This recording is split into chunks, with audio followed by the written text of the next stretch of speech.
For those looking for a liberatory martial arts learning approach and curriculum, we've created Liberation Martial Arts. It doesn't just teach you martial arts, it's also an approach to learning movement skills.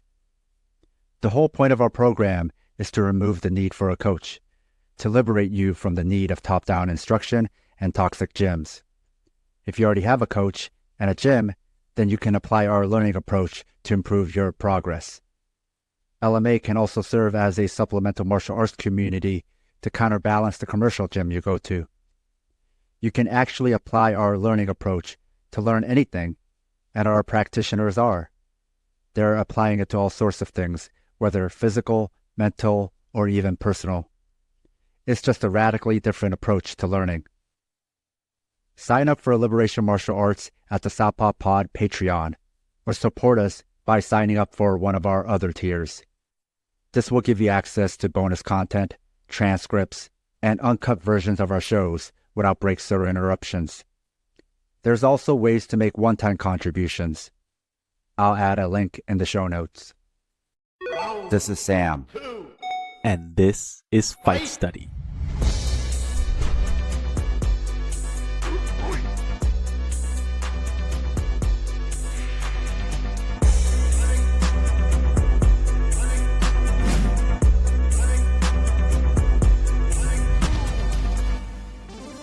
This episode was sponsored by SH, Alejandro, Anonymous, RJ, Jimmy, JC, Thomas, Rachel, Yuli, Sarah, Jelani, Emilio, Siwen, Casey, Alejo, Juju, and New Guy.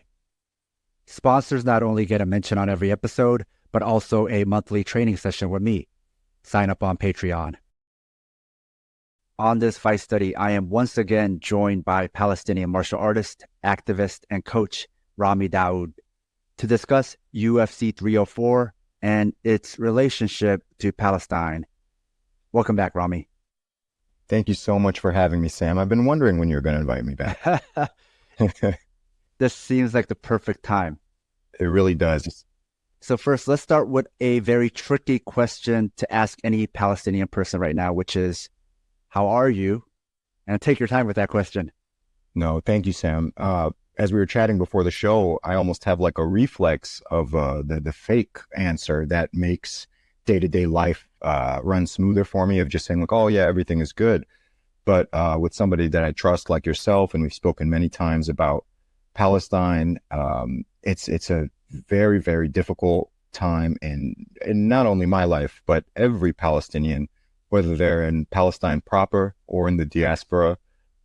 We're all suffering greatly. It's a weird phenomenon. It's a strange existence to witness the death and violence that is occurring to our people, and to be expected to function normally because we have to work, we have to pay bills, we have to continue to function.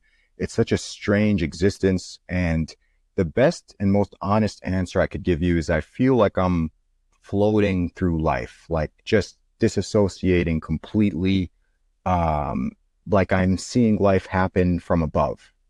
And maybe that's a trauma response, because it's almost impossible to not think about Palestine every single second of every single day, and what that's doing to, everything from my sleep, to my ability to eat, to my ability to maintain healthy relationships.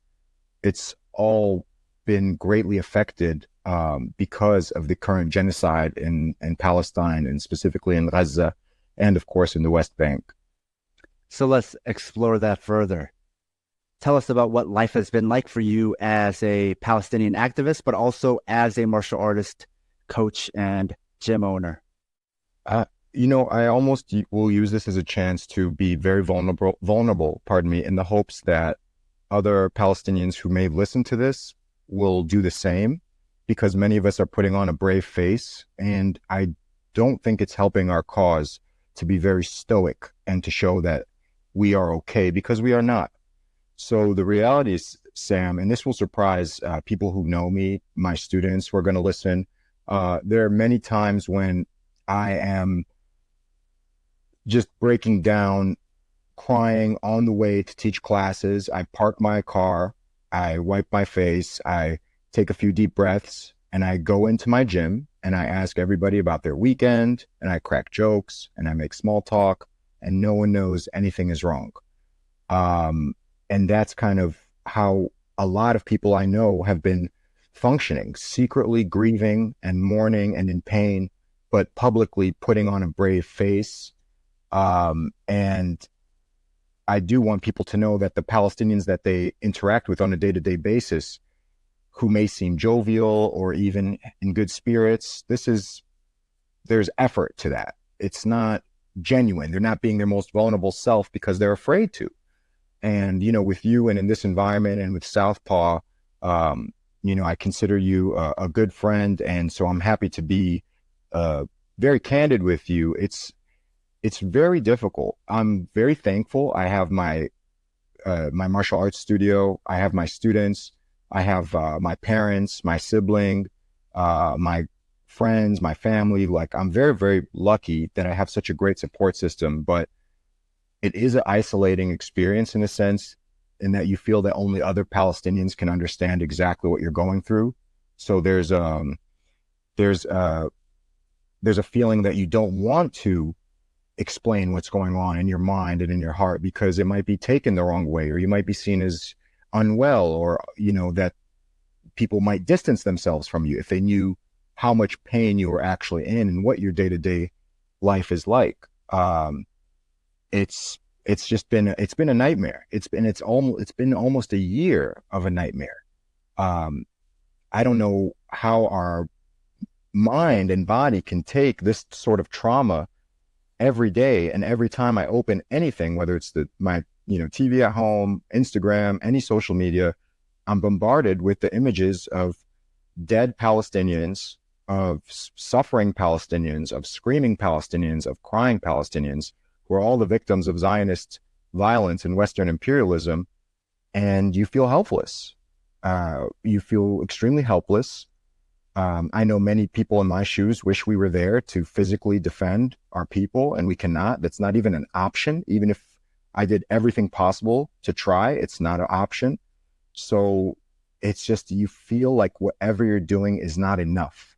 And that's a very tough thing to deal with, in addition to, of course, the graphic images and videos that we are seeing every single day. It's just a very, very difficult existence. So I'm thankful for things like martial arts, training with my students, sparring, where you have to be very much in the moment and present, just as brief escapes from the reality of what's actually happening. So, I hope that was a fitting answer. I could probably spend the whole show trying to explain what it's been like to be a Palestinian since October of 2023. But it's a new experience for me. So maybe I'm having a challenging time explaining it because I've never experienced this before. Now, since childhood, I have been, I've always been a Palestinian. So I've always suffered and know that my people have been suffering since my birth. But this is a new level of violence that even my father, people his age, my father's in his 60s, he has never seen this type of violence done to his people. So this is new for all Palestinians. Even the Nakba, the catastrophe in 1948, was not as brutal in terms of the sheer violence and killing as what we're seeing now. So for all Palestinians, this is a new experience, and it's one that's very difficult to manage, especially on a day-to-day basis. It's also a different level of weapons, right? If we think about technology, and it's painted as improving our lives, but a lot of technology has been to make killing more effective and efficient. Yes, we are seeing brutal weapons. And the horrible part, Sam, is that the weapons that the Zionists and the Zionist entity have access to are, as you said, the most advanced weapons on this planet. They're capable of extreme precision, yet instead we constantly see, and I don't want to use civilian because all Palestinians are civilians. Palestinians do not have an army. So a Hamas fighter, the the boogeyman of all of this, when you see like Western media, is a civilian who is just fighting back against Zionism. So I don't like the idea that, oh, they're not even attacking Hamas. No, those are civilians as well. Palestine has no army. So what we are seeing, all violence done to Palestinians is being done to civilians. If somebody were to attack your family's home, and which I hope, and I don't even want to put that out there, but just to make an example, and you started defending your family, you would not suddenly be a Marine. You would not suddenly be a Navy SEAL. You are still Sam protecting his family, regardless of, you know, if you call, you and your neighbors call yourself a specific name and organize maybe a few training sessions, you know, 2, 3, 4, 5 times a week, you're still a family man protecting his family and his community. And so all Palestinians are civilians, yet we are seeing the Zionists attack churches, mosques, orphanages, schools that are housing refugees, fishermen, people playing, people dragging bodies off the street. We see snipers who must have somebody okay every single shot. They are being given permission to shoot children, to shoot the elderly, to shoot folks, to shoot ambulances and EMT workers and health workers and food aid workers. So we are seeing the world's most brutal weapons being used to kill completely innocent people. And it's day after day after day.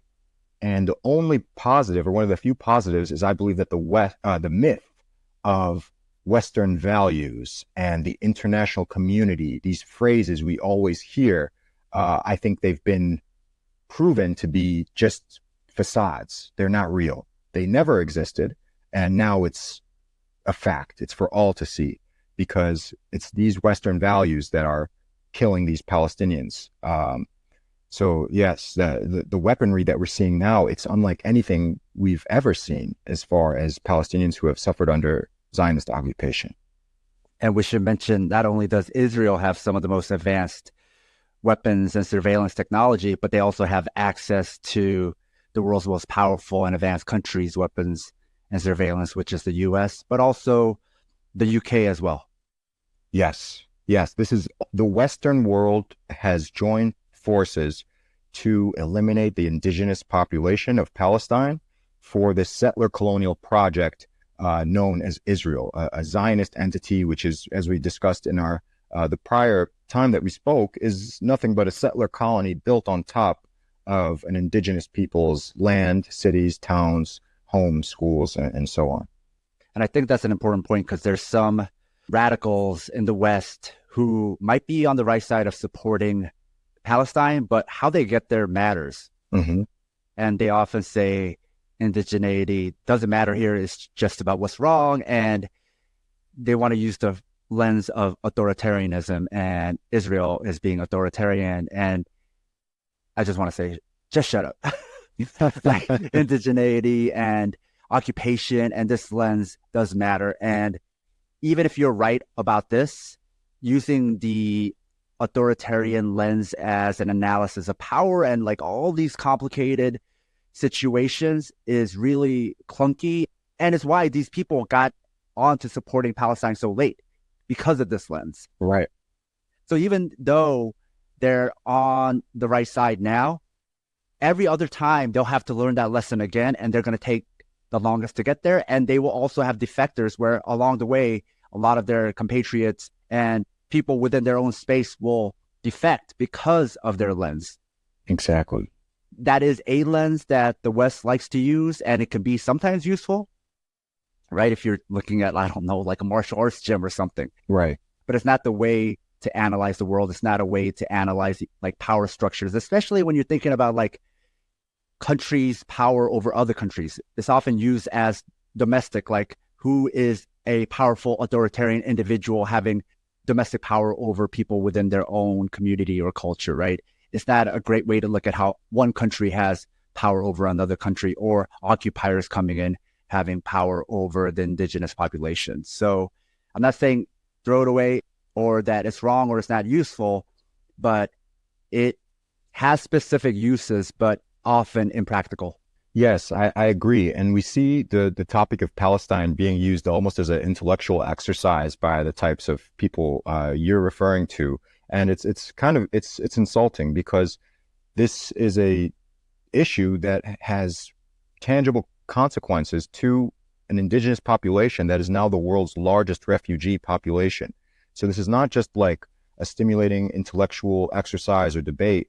This is a very real issue, and it's very timely. And understanding that Palestine, the fact that Palestinians are indigenous is important because it shows how Palestine operated not as a nation state, not as what we would consider, a country. Nation states and countries, as you know, or at least nation states are modern phenomenons.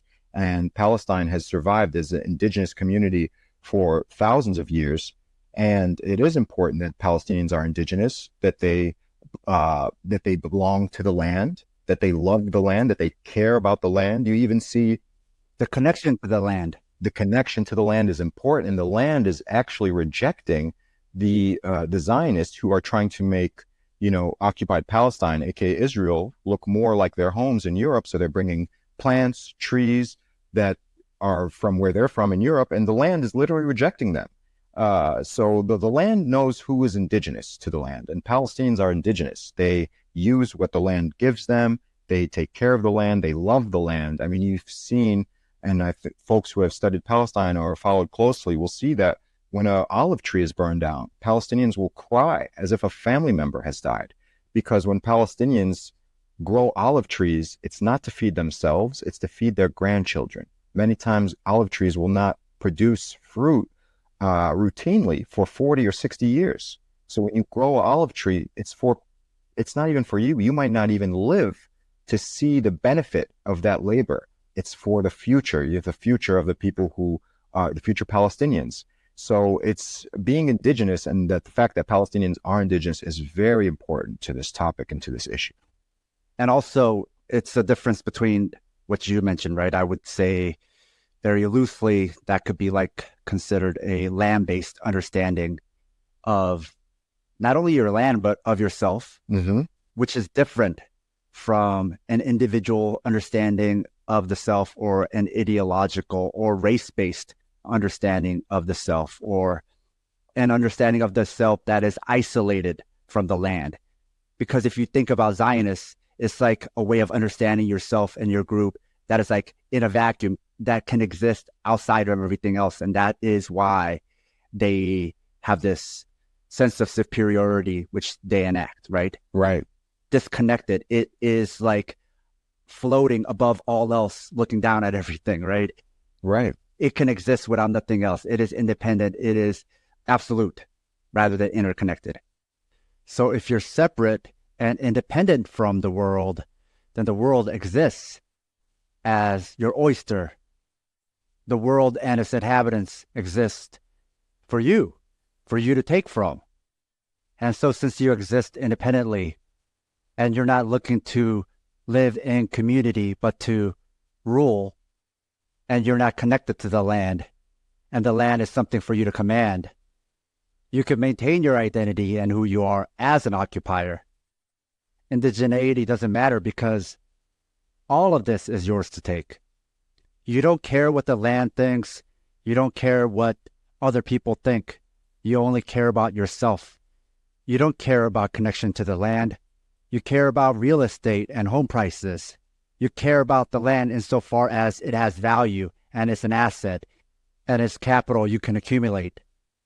This is why white supremacy, individualism, settler colonialism, and capitalism all go hand in hand. All of you and everything here exists to serve me. So what do I care if you're suffering? What do I care if you think this belonged to you first, when all of this is mine anyway? Animals existed in a forest before I showed up. Doesn't mean they own it. It was always there for me to claim and take. It was always there to be mine. So like any other animal, you are nothing to me. Your suffering is nothing to me. Absolutely. Very well said. You're absolutely right. The other thing I want to mention is for people who are just starting into radical politics, especially in the West, because there is so much propaganda, right? Your first radical thoughts, the only thing you have access to is the lens of authoritarianism or even anti-fascism. And it's like a very early, simple thing you can understand. But here's the other problem, right, is when you understand things from that lens, anti-fascism, anti-authoritarianism, let's say you have occupiers, right? And they were fine with that all this time until they started acting quote unquote fascist. So now the problem is this government is fascist or fascistic. Now I care about this thing, right? Or now they're acting authoritarian and having this control over Palestinians. Now there's a problem.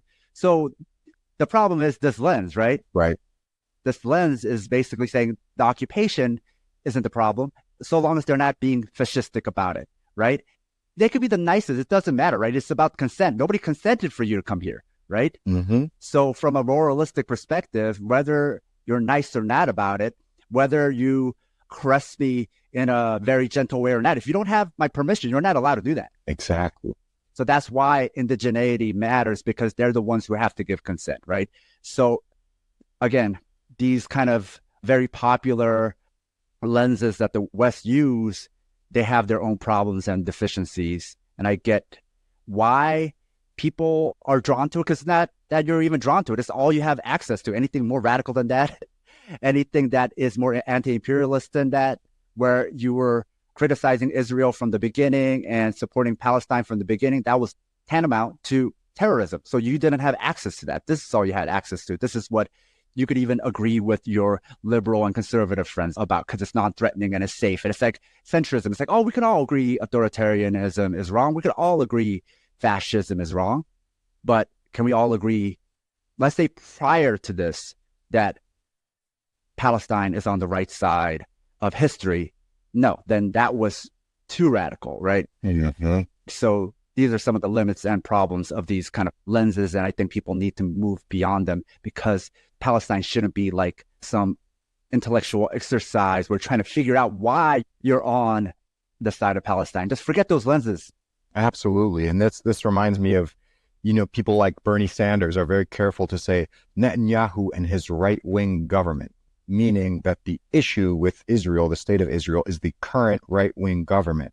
And what I'd like to remind people who parrot those talking points is that the founders of Israel were left-wing Zionists. So for Palestinians, the left-wing and the right-wing Zionists, we do not care. We do not care how mean they are in terms of public messaging. The bullets still penetrate our bodies the same, right? The violence was the same from the neoliberal Zionist or the right-wing Zionist. There's no better or worse. Zionism itself is a dangerous and violent and racist way of thinking. And it's the different, it's like saying, someone like Barack Obama was very polite in his, day-to-day maybe speeches, but he was bombing 8 or 9 countries simultaneously. So to the victims of his violence, the fact that he was, quote unquote, a nice guy or a liberal did not matter. His actions were violent and were the same as anybody else, right? It doesn't matter. So it's so strange to see folks, and I think that is a way for them to defend Israel as a whole, and that the current status of Israel is the issue. The Netanyahu and the Ben Gvir and these people who are in power, if we just replace them, everything will be okay. And if you actually study the history of Palestine, you will see that it is not okay. The most liberal and leftist Zionists were some of the most brutal and violent leaders of the state of Israel, involved in literal terrorism via the Zionist terrorist gangs like the Irgun. Those were liberals and leftists. That's what they consider themselves, at least, not what I would consider leftists, but they consider themselves, let's say, liberals. Whereas Netanyahu is right wing. But again, to a Palestinian, there is no difference. They're Zionists. They're violent. They are racist. They are white supremacists. And yes, we did not give them consent. We gave them consent to live amongst us, but we did not give them consent to take our homes, to take our land, to take our farms, to take our money, to take everything we have. Everything we had is gone. Everything, even my family's records, historical records. Now my family's history, it's just now oral history. What my oldest and most elder uncles share with us, that's our family history, because all of the documents were taken, all of our deeds, everything that showed we owned property or owned homes or what have you, all of that has been taken away. So it's just, it's really, really interesting to see folks imagine that just if we get a new prime minister in Israel, things will be much better. And I wish I was that naive, Sam. I really, sometimes I wish I do.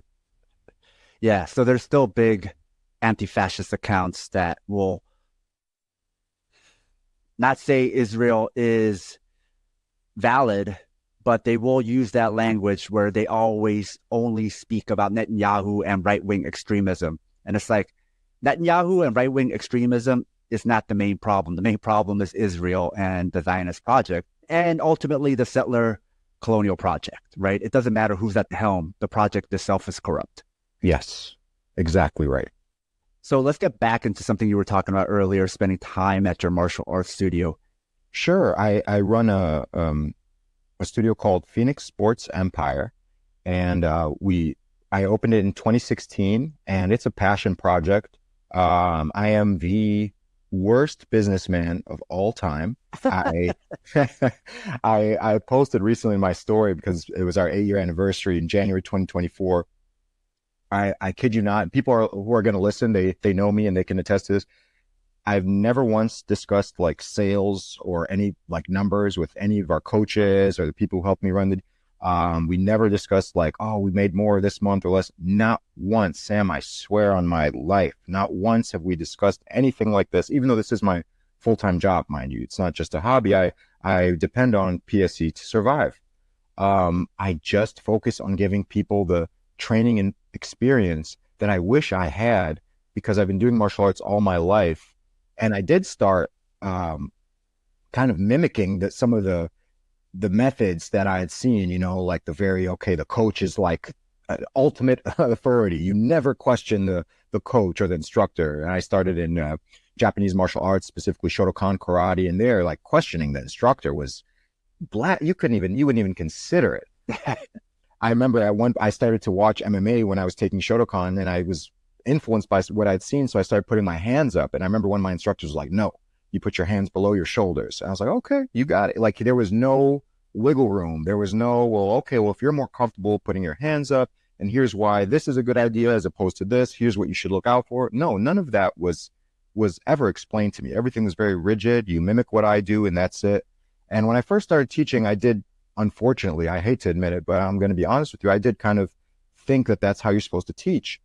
And as I saw, Sakuraba is my favorite fighter of all time. And I realized, hey, my favorite fighter does everything, quote unquote, wrong, right? His hands are low. I mean, he chain smokes cigarettes. He drinks alcohol every day. He doesn't run and he doesn't lift weights. This is by his own admission. And he was my hero, the greatest fighter to me of all time, still to this day. So I'm thinking there has to be a different approach. I don't think I have to mimic, what my instructors did, and my students have to mimic me. So, it's an academy. We do striking, we do grappling. We have students who compete, students who don't compete. Everyone is welcome. And especially in the Midwest, it's hard to find a gym that's not a bootlicking gym, that doesn't worship cops, that doesn't worship the military. It's a safe environment. I operate my studio, and it's in a predominantly white suburb. And you wouldn't know that by looking at pictures of our training. Somehow, I don't know how. A few weeks ago, for example, one of my young teenage students, he was wearing a hat, and I saw the Palestine flag on his beanie, and in the image of a watermelon. And I've never talked to him once about. I didn't even know he was a supporter of Palestine. But it just seems that somehow people like this just gravitate to my academy, and I don't know why people say it's. I don't know why. I really wish I knew why, but we just get good people coming in. We have so much fun training. We never pressure anyone. We never make anyone feel bad for missing practice or not practicing enough. We meet everyone where they're at. I have students who are in their 40s who have never competed in martial arts, who now compete in jiu-jitsu tournaments and are winning them and having a blast. And it's just so fun to help people find joy through martial arts and through movement. And I think that's what's missing in a lot of the MMA gyms that I've visited and trained at all over the country, is they're just very intimidating. Even for me, as someone who's been in martial arts my whole life, I'm intimidated when I go to a new gym. I feel like they're sizing me up, or they're going to beat me up to prove that their gym is better. Still, this is after, 3 decades of training martial arts. It's just not a fun experience sometimes. So I just want to make sure that when folks come to my gym, they have fun, they feel very welcome. They know they can reach out to me about anything. I've become great friends with my students, with our coaches. We hang out, we do things socially, and we don't do any weird stuff like say we're a family or act like a cult or, it's it's just natural. We just, most of us happen to get along, and some students just come to practice and they don't hang out with us. So there's no pressure to do anything. It's just such a laid back, nice environment. And I'm just trying to create an environment that I wish I had coming up in martial arts. And I would be lying if I said I wasn't greatly influenced by a lot of your writing, and the stuff you wrote really is just so eye-opening and makes me, even though I think I'm a progressive instructor who's looking out for my students, I realized how many bad habits I still had from reading a lot of your work. And I'm not just saying that because I'm on your show. I've texted you questions. I've been, it's just really eye-opening. I still teach. So I saw, to show you, I remember you showed an example of a question you were answering, which was somebody having problems dealing with leg locks. And you told them that because they were a wrestler, they should just think of it as somebody denying somebody access to their leg. And I thought that was the most brilliant thing. I was like, that is so simple, yet so brilliant. And I use that principle to this day when I teach. It's like, hey, just don't give them access to your leg. Think of it like you're defending a single leg takedown. You don't want to even let them grab you. So just when you really break movement and fighting into such simple concepts, it really makes things, one, more fun and more simple to understand. And I think the danger in that is that it takes away the gatekeeping, which gives the instructor his mystique, or his or her mystique, right? Like, hey, I have the access to this information, and just keep paying this monthly bill, and I'm going to little by little give you little crumbs, and after 20 years, you'll be okay. No, why do we do that other than to maximize our income, right? So, of course, I'm going on a tangent as usual, but I really love our academy, and I wish there was an academy like PSE when I was growing up, because I would have had much more fun in martial arts, probably competed more and went to practice more and looked forward to it. And I'm just really proud of the environment we've created, and all our coaches are people of color. I do that purposely. I'll say it publicly. I want an environment where people like me can come in and feel comfortable and see themselves in the instructor. And that's something, and I'm not the biggest advocate of just surface level identity politics. That's how we got people like Barack Obama, and how we have, Kamala Harris right now. But it can mean something to somebody living in a white area who's a brown or black person or a queer person who comes in and sees queer people training, brown and black people teaching. I think that could make a difference, as long as, they're not bootlickers, they're not fascists, they're not horrible people. I think it could mean a little something. So I'm just trying. I'm learning as I go. I'm by no means an expert in anything. And I'm trying to make my gym the best environment possible for my students. And I want it to grow beyond just me. I want my students to become far better than I want them to be better instructors. I want them to surpass me. And I just can't wait till all of my students are beating me up and tapping me out. And that's when I know I've done a good job. And just to touch upon a point that you mentioned earlier about visiting gyms and feeling intimidated or sometimes scared or nervous, this isn't imagined.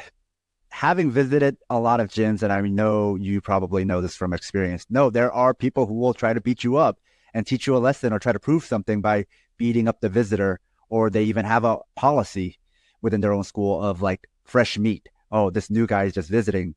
We got to beat them up. The gym enforcers, right? We even give them a name in like the jiu-jitsu culture, right? They hey, go get him. This guy came in, he tapped one of our brown belts. You need to teach him a lesson. It's like, how about instead of teaching him a lesson, ask him how he did that, or ask him for, hey, how did you sweep me? If we had that kind of environment where it's more collaborative rather than competitive, we'd actually all get better. That's the great tragedy, is that our egos are preventing actual progress. Instead, we have this very us versus them mentality, and it's stifling our growth, our education, and our ability to make new friendships and build a true community. So yeah, it's such a silly thing, and constantly having to prove that you are tough day in and day out is the most exhausting thing. And I think a lot of people quit martial arts, maybe unknowingly, but they quit because there's a pressure of always having to perform and and do this and do that and have some sort of like toughness or whatever, some weird concepts that I just don't understand anymore. They don't make any sense to me. Martial arts should be fun. I don't think that there should be anything else. I think as long as you're having fun and you're moving and you're not hurting your training partners, I think that's it. I think everything's good after that. You mentioned about how you had quote unquote bad habits, or Sakuraba had bad habits, or your teacher would try to correct you. You're not supposed to do this. You have to do it that way. I remember I took a sales class for personal training. So now that you know how to be a personal trainer, how do you get clients? How do you keep clients? How do you retain them? And there's videos like that online too that people teach you. And one of the things they talked about is like, even if somebody's doing everything the quote unquote right way, you should still correct them. Wow. It doesn't matter. Correcting them should be regardless of whether they do something quote unquote right or wrong. You correct them because then they will see the value, what they're paying for. So you correct them to see that, oh, this person knows stuff I can't even perceive or see. They're so detailed, I have to pay them. Wow. And I mentioned that because I've also seen that exact same technique done in martial arts sales videos and instructions, where they do have those too, where they teach you how to be better at business for martial arts training. And they will also tell you the same thing. It doesn't matter if they do something the right way or wrong, where you just correct them. You just correct for the sake of correcting because you feel like that person will find more value in it. And unfortunately, we are raised in a culture where we are conditioned to value that type of needless criticism or just like busy work, right? Right. Just all that extra busy work. Just do stuff for the sake of doing stuff, and people feel like, oh, I'm getting a value. Yeah, that's so strange, because didn't we get into this because we enjoy it and we enjoy helping others? And so now involving the fact that you have to manipulate people in order to do your job well. For me, I can't go home and shut off and be a different person. The person I am at the gym is the person I am at home. So if I manipulate and mistreat a student and mentally abuse them in order to keep their business, I'm going to go home and be miserable. I'm not going to be able to enjoy anything I do the rest of the day. And I just can't shut that part of my brain off. So the way I treat folks at PSE, it has to be a way that I'm proud of when I'm driving, making a 30-minute drive to home. I have to be proud of what I've done. And if I even mess up, or I do something that I later on say, oh, maybe I was a little rude here, I was a little short here, I should have answered this. It bothers me. It bothers me, and it sticks with me. So I can't imagine purposely being manipulative to somebody who is trusting me with their health, with their bodies, with their progress. That's so slimy to me. And I would never want to operate that way. You'd make a terrible plastic surgeon then, because people will come to you and you'd be like, you look great. You don't need anything. You're probably right. That'll make my parents feel better that I didn't go into the medical field. I'll let them know that. All right. So since we're talking about martial arts and since we're talking about politics, let's talk about the main event for UFC 304 between champion Leon Edwards versus challenger Belal Muhammad. When Muhammad beat Gilbert Burns, they should have announced this fight as the next title fight. But instead, they gave the shot to Colby Covington. Mm-hmm. They've done Muhammad dirty so many times, like instituting a no flag policy, which was really a no Palestine policy. Exactly right. The UFC and Endeavor have done as much as they can, not to mention Palestine. Endeavor is actually run by Trump's agent, Ari Emanuel, who is the brother to crooked-ass Rahm Emanuel, Yep. who was Barack Obama's chief of staff. Then their father was an Israeli terrorist who bragged about killing children. And rather than being punished, that family kept being rewarded. And you mentioned about how these Israeli Zionist terrorist groups were liberal or leftist, right? Mm-hmm. Case in point, Yep. these same terrorists and their families moved to the U.S., and some of them are, or maybe were considered leftist at one point, or are considered liberals and become very powerful liberals. So you have all that going on in this fight. It exemplifies so much of what you're talking about. And so, talking specifically about the fight, few analysts thought Muhammad had a shot. He was a sizable underdog. I was in a place where my heart wanted Muhammad to win, but Edwards looked so sharp lately. Yes. My mind said Edwards. They fought previously, which ended up a no contest for a really bad eye poke. But up until then, Edwards looked sharp. So it makes sense why the odds were for Edwards. I don't even hate those odds. But then Muhammad dominated. So before we analyze the technical aspect, tell me about your emotions going into this fight, watching it, and then when Muhammad won the decision. I kind of have to eat my words because for the past 9 months, I've been just venting to anyone who will listen about how stupid identity politics are. Yet here I am with Belal walking out to Demi Palestini and with the Palestinian flag. And I couldn't have been more emotional and more proud. And I'm like, okay, there is something. That's how the liberals get us with this identity politics stuff. It was amazing. My father, I was in Ohio teaching some workshops. And so my dad called me. He said, Ramy, is Belal Muhammad fighting tonight? And him and my mother, again, in their 60s, stayed up and watched the whole fight because that's how much it meant to us. As growing up as Palestinians, I would always challenge folks to name one, forget 5, forget 10, name one good example of a Palestinian you've seen in either a movie, anything, a TV show, anything, a book, anything. And it's a interesting mental exercise because people will just rack their brain and they'll try and they'll, oh, how about this guy? No, he's South Asian. Or how about this guy? No, he's Lebanese and also, white passing. He's not even seen as Arab. So the fact that a man named Belal Muhammad, who looks very Palestinian, who was proud to be Palestinian, won and did so not hiding his culture. A lot of the folks from my parents' generation, to be successful in America, they were taught to hide the fact that they're Palestinian. That's why you see a lot of Palestinian businesses called, Mediterranean Market or Jerusalem this, or, it's not Palestinian. It's a little vague. Mediterranean, something a little more socially acceptable. So when you see somebody proud of their Palestinian identity and put it at the forefront, it is something that inspires courage in Palestinians.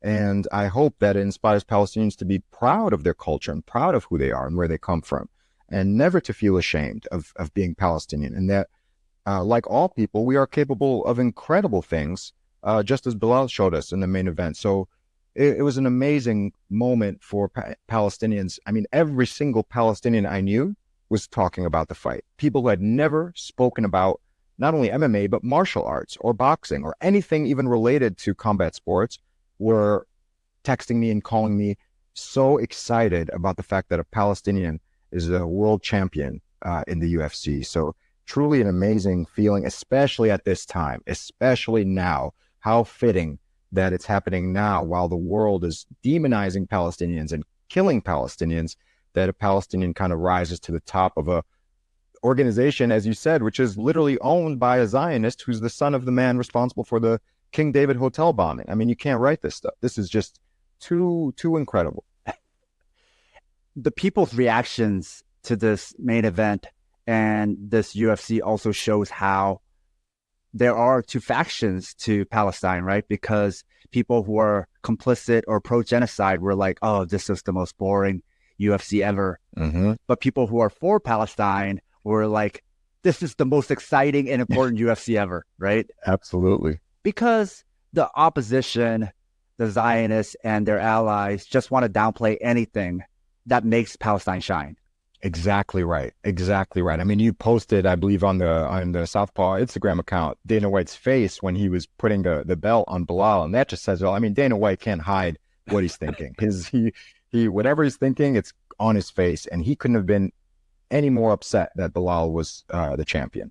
He said it was one of the worst UFCs ever, and he was so upset he lowered the performance bonuses. I'm sure he had to really twist his arm to lower the performance, but I know he loves paying the fighters well. So I don't know what happened there. A note to our listeners. If you love the Southpaw Project, please support us and help us get paid for our labor by financially supporting us on Patreon. This will give you access to exclusive bonus content, like transcripts, early releases of Southpaw Deep Space Nine, our fictional narrative podcast, Fighters Brew, break-free versions of our shows without interruptions like you're hearing now, bonus articles, Fighters Brew transcripts with extra content, Liberation Martial Arts Online, as well as our private chat group on Discord. You can also make one-time donations at Ko-Fi or show your solidarity by wearing our swag. You can find all pertinent links at southpawpod.com. Now let's get into the technical side. How did Muhammad win this fight, and how did Edwards lose this fight? Great question. So I've been lucky enough, I don't want to say train with Belal because I'm far too small to be like a sparring partner for Belal, but the gym I go to for sparring, which is VFS, which we saw the coach, Mike Val, in his corner. I've seen Belal spar and work and drill. In fact, he's the team captain there. So when Mike Val, the head coach, is not there, Belal's actually running practices. And that includes when he's in fight camp. And as jovial and as funny, you know, when you see his social media presence, he creates memes, he trolls. In practice, he is the most serious and focused athlete. He does not joke. Really? No, at all. Like, he is very serious. This is how serious he is. I've been a victim of his serious coaching. So he'll give us, he'll give the room like something to do. Let's say it's a sequence or combination, or hey, your job is to do this. And then he will, once we're all done or we've practiced it enough, everyone will get quiet. He'll kind of look around, scan the room, and everyone's thinking, please, not me, not me, not me. And then he'll pick like a group or, a partner. Like, let's say he'll pick me and my training partner. Hey, okay, you two, show me what we just worked on. And in complete quiet with 40 other pro fighters watching, you will have to perform whatever, whether it's a drill or a combination or a movement or a tactic, whatever it is, you have to do it repeatedly until he says stop. And then if he doesn't like what you did, you do burpees, like while everyone's just sitting there quietly watching you. So I remember one time it was, we were working on just moving our head. So my training partner, his job was to jab me, and it was not to make me look good. His job was to jab the hell out of me and hit me with every single jab. My job was just to defend myself using mostly like head movement, parries, catches. And he must have had me defending jabs for what felt like an hour, but it was probably, 90 seconds. And at the end, he's quiet and he goes, very nice. And that felt like getting my hand raised after a pro fight, like just him saying very nice. I was like, yes, because just, 10 minutes ago, he had chosen me again, and I performed horribly, at least up to his standards, and I was made to do burpees in front of everyone. So this is me as a 36-year-old man, having to do burpees in front of a bunch of 17 to 25-year-olds who are, most of the fighters at the gym. So yeah, he's a very serious and focused, not only athlete, but a coach. And an interesting part is he had mentioned Kobe as an example because he was talking about takedowns for MMA, and this was in the gym. So I hope your listeners will enjoy this because it's kind of like some insight that they otherwise might not be privy to. He always is against shooting from too far away and wrestlers shooting from too far. So he says, look at Kobe. He punches his way into a takedown, especially when he was in his prime and able to, execute takedowns much better. He says, get your head in their chest and then shoot, because then if you fail, let's say on the double or single, you can clinch with them. But when you shoot from 10 feet away with your head down, your back bend, like kind of like Ben Askren was doing in later parts of his career, you're committed to that takedown. You better finish that takedown or else you're going to be in a bad spot. So he was a big advocate of punching to close distance to get to your takedown because he was not a decorated wrestler. He's not some amazing wrestler. People think because of his MMA strategy that he's like some very accomplished wrestler. He is not. He was, I would say, by his own admission, he'd say he was a pretty average wrestler. But he really studied MMA wrestling. And one thing that I see him working on a lot, which I knew he would use against Leon, and he did, was shifting. And he constantly will, fire punches and shift into southpaw and shift back into orthodox to cover distance, whereas his opponent is moving back and, let's say in the southpaw stance, will just move back. Belal will shift a lot, so he cuts off the ring in the cage that much better because he utilizes a lot of shifts, which I feel like maybe a lot of people at that weight class don't do. We famously see fighters like TJ Dillashaw and Dominic Cruz constantly change and shift their stances, and Belal is really, really good at that. I was concerned because when he beat Wonder Boy, it was in the smaller apex cage, so it's easier for him to take Wonder Boy to the cage, take him down, put him up against the fence and take him down. this being a main event in a pay-per-view with a bigger cage, I did have some concern. I was curious as to how he would close the distance on Leon, but he has been working his boxing a lot, and I think we saw that. And he's using a lot of MMA boxing. So he's not just going to a random boxing gym. He's training with Horacio, who's a guy who fought in the UFC, who understands MMA and the dynamics of MMA very well. So they kind of adapted his boxing as best as they could for MMA. So I think he's just his tactics, his game planning, his footwork, and his toughness. Really, he's just very tough. He really is. And I know that's like a broker. Everyone is tough. He truly is tough. He's a workhorse. He's always working after practice. He's always sparring. Like if he's doing kickboxing sparring, he's sparring with people who are better than him in kickboxing. He's not afraid to quote unquote lose in practice, which I really admire. Oftentimes, again, he'll spar with people who are better than him in a specific discipline.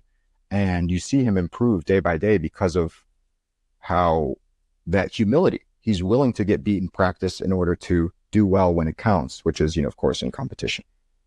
So it sounds like the story of this fight is Muhammad had these tactics and his strengths to collapse that distance between him and Leon so fast that Leon didn't have enough space or time to not only back up, but back up and evade. He ended up only having time to back up, which then meant he ran into the fence and Muhammad could then grab him. And once Muhammad grabs him, I think most would agree that that plays more into Muhammad's game than Edwards' game.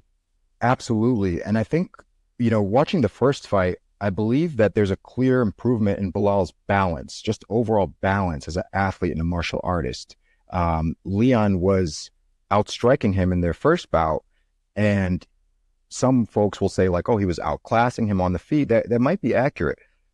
Belal's balance, I feel like, has improved so much. So he's always in position to do something. He's always in position to strike or shoot or clinch. He's always has his feet in a good place.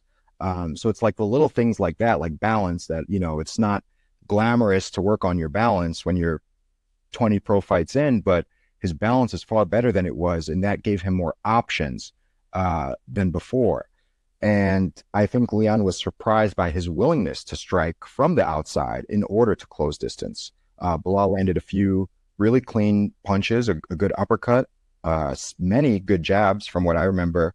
And I think that caught Leon by surprise. I think Leon expected Belal to be more of a Ben Askren type of fighter in this. Like, okay, I just got to shoot, or I got to grab his leg, or I got to clinch by all costs. I think he expected a more desperate attempt to close distance, whereas Belal had a very measured and tactical method to close distance. So how would you describe Muhammad's striking style? Because it's not typical striking orthodoxy. No, not at all. It's not pretty.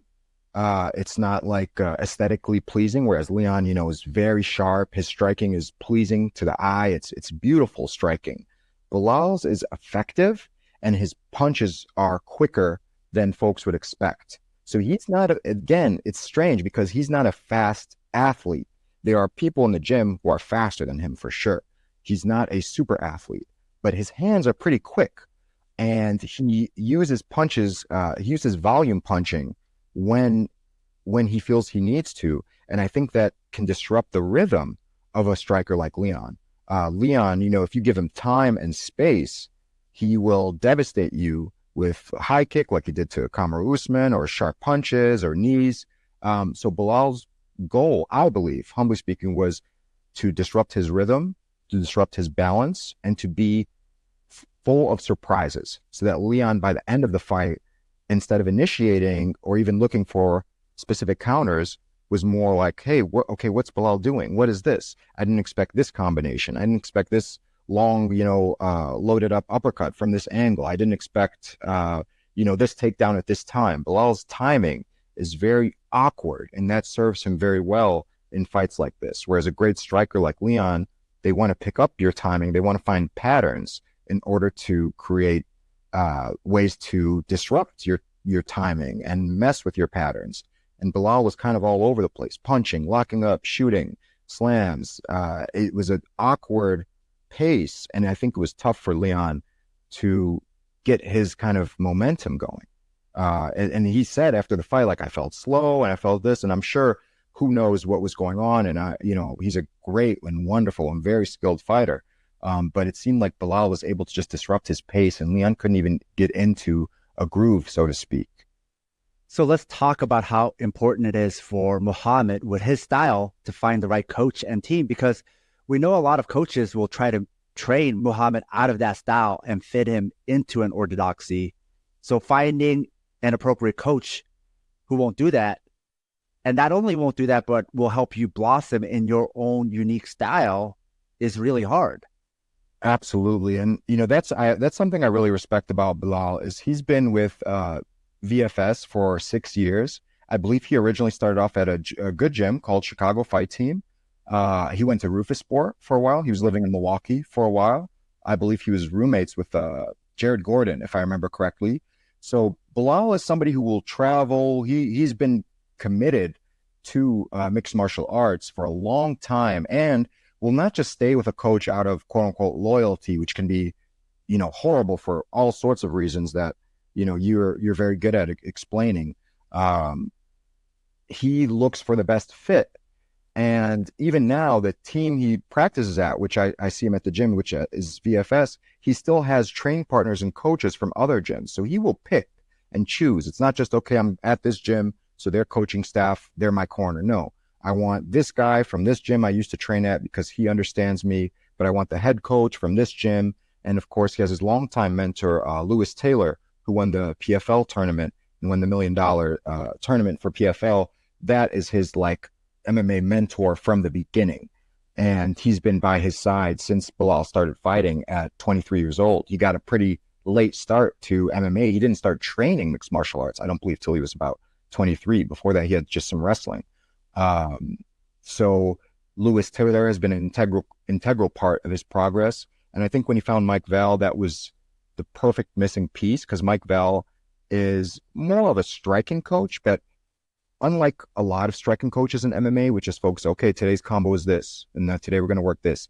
He focused a lot on footwork, angles, shifting, tactics. His practices are really, really great. I learned a lot from going there, because it's kind of like at the cutting edge of MMA. You don't feel like you're stuck in a time machine from 2005, like a lot of gyms I visit, the same drills, the same tough rounds and brutal sparring. No, it's actually, the sparring there is relatively light as compared to other gyms I've been at. For example, I went to Rufus Sport where Belal used to train.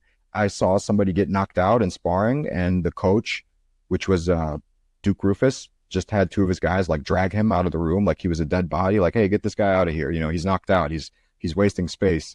So the sparring at VFS is not like that. It's actually very controlled.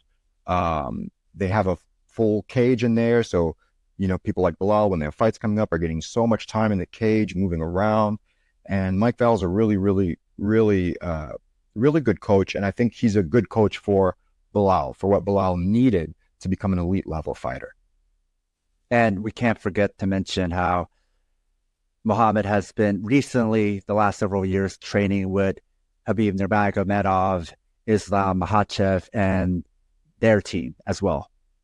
Absolutely. And, when you hear him talk about those guys, he says that they're on a different level. He will say that Khabib beats him up all the time. And that's so interesting to hear, because, Belal's a champ at 170. Khabib was at 155, although he's quite a bit bigger now. If you see him now, he's enjoying life, which, as he should, all the tiramisu he can eat now. Belal says Khabib beats him up. He says there are things like rounds don't matter. Like if you're mounted and the round ends, no, you got to get out of mount. So just so if it took you 20 minutes to get out of Khabib's mount, that's what it's going to take you to get out of mount. So I think the balance between the very technical training at VFS and the grueling, mentally tough, exhausting, and brutal training with Khabib, that is also very technical, because Khabib is very technical and a very skilled fighter. I think the balance of those two, it's been incredible. And you're absolutely right to point that out, Sam, because the progress he's made since training with Khabib and Islam has really been incredible. His mindset, his ability to wrestle in mixed martial arts improved tremendously since working with those guys. Yeah. The main thing I noticed is his ability to hold people down got a lot better after that. You're right. What a great point. And that's something Khabib was exceptional at. And yeah, Bilal's skills on the ground, control on the ground. Bilal's never been a very heavy striker in terms of the ground and pound. He stays busy, he stays active. But you're right. He used to take folks down and they would pop back up. And now he is good at pinning, right? And that's like an underutilized aspect of grappling. We kind of in jiu-jitsu or in submission grappling, kind of laugh at the pin. That pins don't work. That's just in wrestling. But being able to keep somebody in a bad position in MMA is extremely important. So yeah, his ability to pin and to keep somebody underneath him and carrying his weight and tiring them out is really, really important. And going back to the point about finding a coach, people think starting martial arts is about finding a coach and having them mold you, but it's really not. You also have to find a coach you're comfortable with, who accepts you for you, even politically, because like you said, right? We don't want to get too much into identity politics, but our identities are political. So it's not about being molded, but finding the right fit. You have to fit with your coach and they have to fit with you. This also applies to the gym culture as well. Maybe that's what makes your gym so great, right? Even though you don't try, there's a sorting mechanism that happens where people have to fit the culture.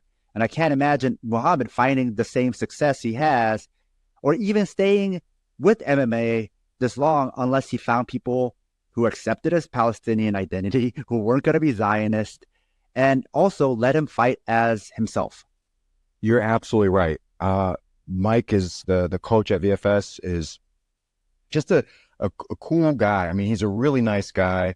For the practices there, you have to of course you have to try out because it's the pro and amateur team practices. I remember when I went there for the first time, the room was filled with Bellator, PFL, UFC fighters, and he still made time to talk to me about me joining the team, gave me the okay.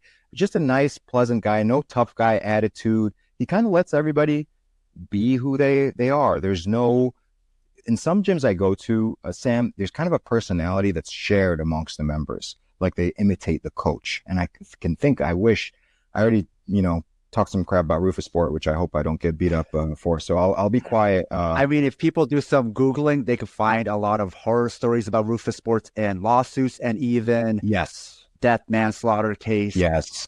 Fighters, even tough fighters famously leaving. Even they thought it was too toxic and abusive there. So you could look into all of that. It's all on the internet.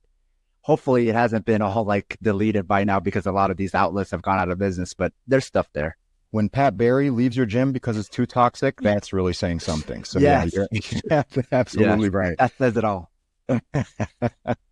So no, you're right, Sam. And there, everyone is, and what's cool is that there's a lot of folks from all over the world. Mike Val will bring in fighters from Chile and different countries in South America because he has a strong connection there. And, they'll stay with him. He'll take care of them. They'll be there for months. What is his martial arts background? Muay Thai. Really? Yeah, Muay Thai, believe it. Mike Val is a Muay Thai guy. He went to Thailand to train. He has good, he does almost the Roger Mayweather style mitt work. So I know he's boxed and has experience boxing, but I know his love and first love in terms of martial arts is kickboxing. He used to help train folks at Jackson's. He used to help train Cowboy. Yair Rodriguez was his first student who came to prominence, and I think that helped build his ability to kind of branch out on his own and create his own gym was Yair Rodriguez. But yeah, he's a kickboxer. Really cool guy. He runs with his fighters. He hangs out with them all day. He's a family guy. He has kids, and he's just a down to earth guy. I mean, there's no pompous attitude. There's no arrogance. He's just a very humble guy. He doesn't even have a dynamic presence or aura. When he's in the room, I mean, if you didn't know any better, you'd think he was somebody's uncle there hanging out. Just a really low key, nice, sweet guy. Tough coach, of course, but a nice person. A really nice person. Muhammad has put on a similar performance in his last 10 fights now. He really turned the corner after his Jeff Neal loss. Why do you think Muhammad is so difficult to fight and beat? That is a great question. I think Muhammad is obsessed with being the best. And for that, that doesn't mean just, building up his own ego or, watching, Andrew Tate videos repeatedly or something like that to become, mentally tough. He is truly obsessed with being the best. And that means spending as much time learning as possible. He is a student. And that's the number one thing I get from he's a student. He defers to other people that people would consider lesser fighters all the time. I've seen it myself. He has a good friend of his, a Moroccan kickboxer named Adil Benjelani. He shouted him out after the fight. He has this guy is not on the level of Belal as far as MMA, but has a good kickboxing background. And Belal always defers to him when it comes to the kickboxing. His friend Horatio, he fought in the UFC and was not very successful in the UFC. Belal defers to him when it comes to boxing and boxing for MMA. So he knows. He doesn't throw people away or dismiss people because they're not, quote unquote, at his level. No, he understands when somebody is knowledgeable about something, even if they themselves were not able to put it into practice as athletes or competitors. He's really good at finding people who are knowledgeable and he will listen to them. And that's a really cool thing because a lot of fighters who I've seen who have much less skill and much less success than Belal, once they reach a certain point, they only listen to, somebody who they like their head coach or a top 5 level UFC fighter. Belal is not like that. He's very honest with his own abilities and he seeks out experts and listens to them and doesn't listen to them in a mindless way where he just, he analyzes everything. He's a true student.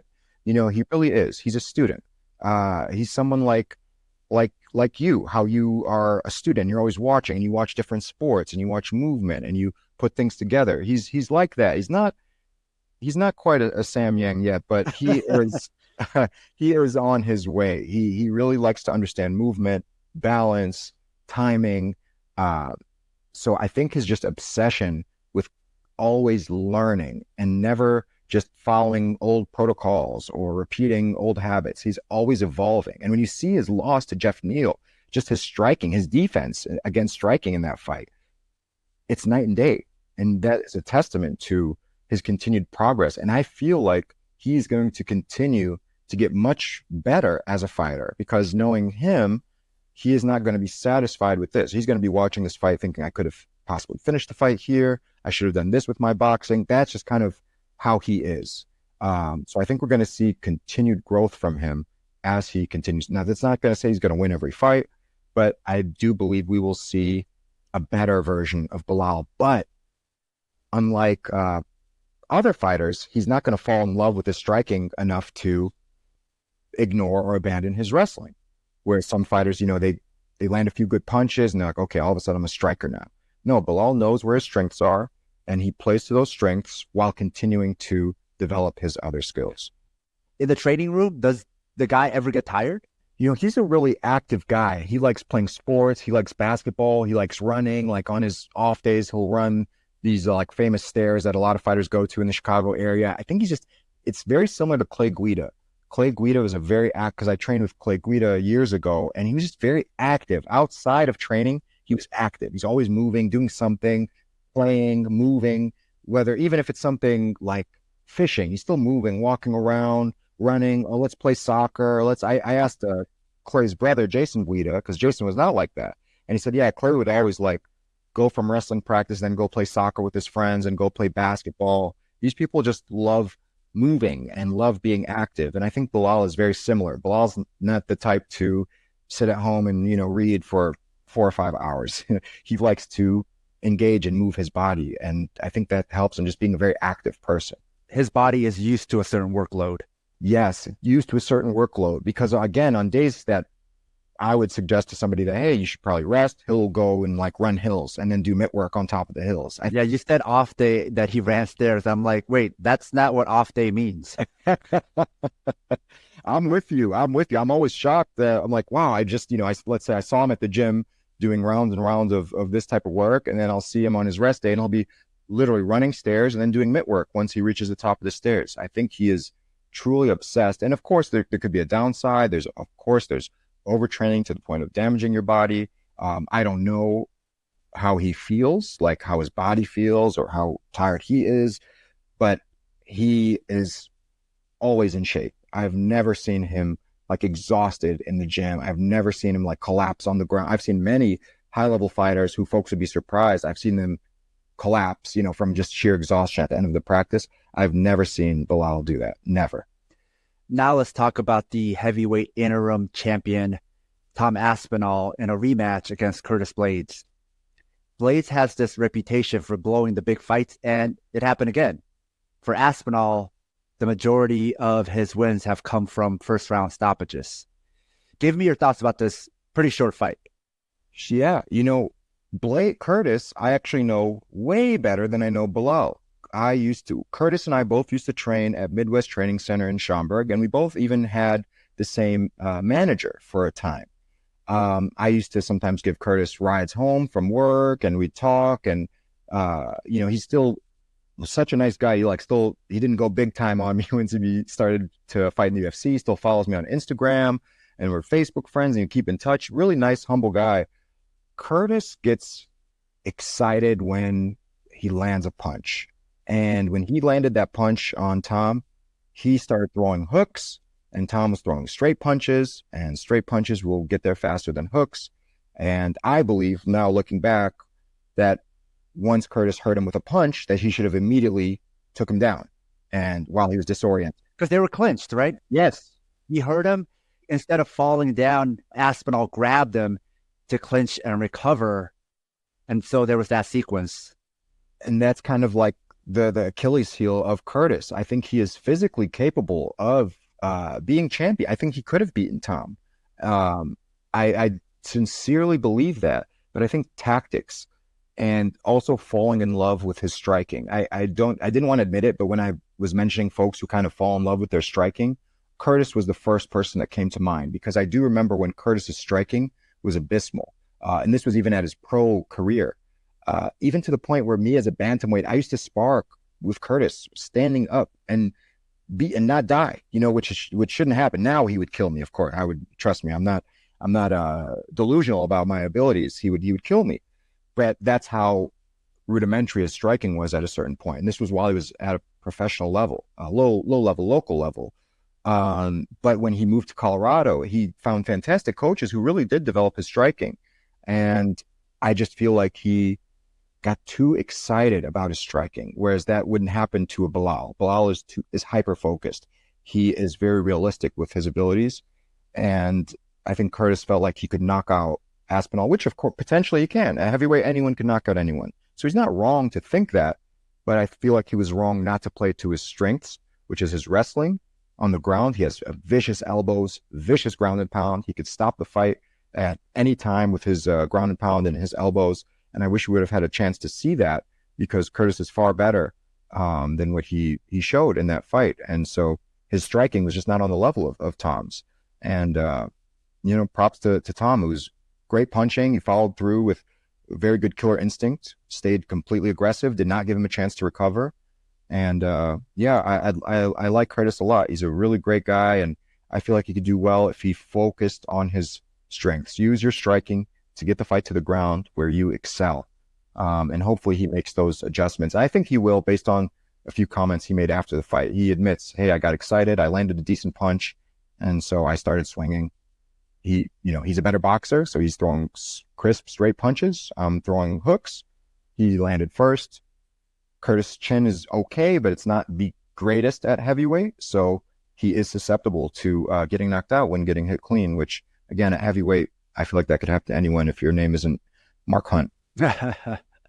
And something you mentioned earlier about Muhammad against Jeff Neal, how Muhammad, his balance wasn't great. And that's something I noticed in this fight with Curtis Blaydes, is when he threw a punch and then Aspinall countered him with a straighter, shorter punch.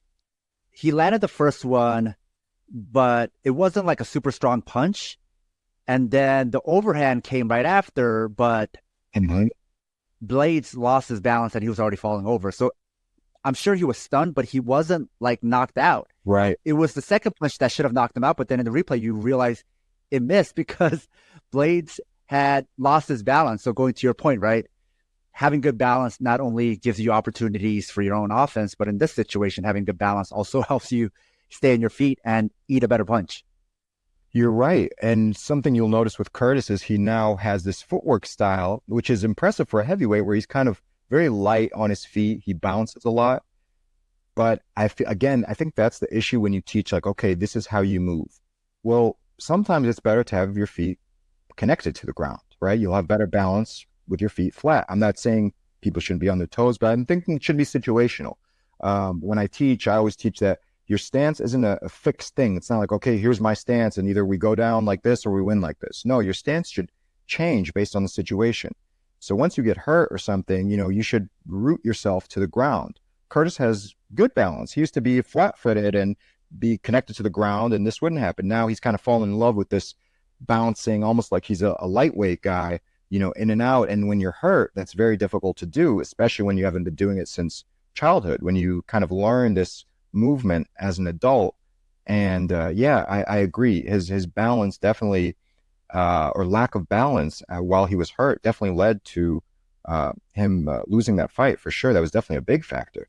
Yeah, because at heavyweight, especially somebody as big as Tom Aspinall, even if you're not out, once they get on top of you, their weight is on top of you. Heavyweights is really hard to get back up because another big heavyweight is on your back. And if you're flat, they probably can pound you out just because you just can't move. They're just too heavy. It's your own body weight and their body weight on top of you.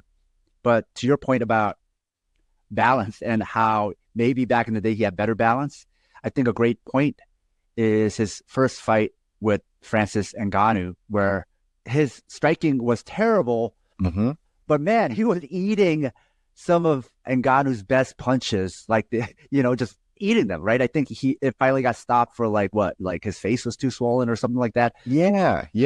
As a poorer striker, because he had better balance, because he was more rooted, he was able to eat better punches than now as a light on his feet, better striker, he can't eat those same punches. You're absolutely right. And when I see a lot of his training now, it's a lot of very complicated combinations that involve a lot of, like it'll be like a 16 strike combination with a shift with this. And it looks very impressive, but it's more aspirational in my humble opinion, right? It's something that's like, here, look what I can do. But is that the most effective way for you to fight? So sometimes like our aspirations, right? I want to fight like this. I want to look like this. That can almost be a setback in a way, rather than, okay, or at least when, the coaching should, and again, this isn't just to pick on Curtis, this is just, I think, a general thought. I feel like we should teach folks that when you're hurt, you need to be rooted to the ground. When you're fresh and you want to move, go ahead, move and be confusing and use feints and fakes. When you're hurt, you need to be connected to the ground, because the more, the less good your balance is, the more likely you are to fall or to get hit and be knocked down. And like you said, once a heavyweight is on top of you, I mean, a lot of people were saying it was an early stoppage. I'll always take an early stoppage over a late stoppage. I always am concerned about the health of the fighters. So I don't want to see Curtis eat 30 unanswered punches on the ground.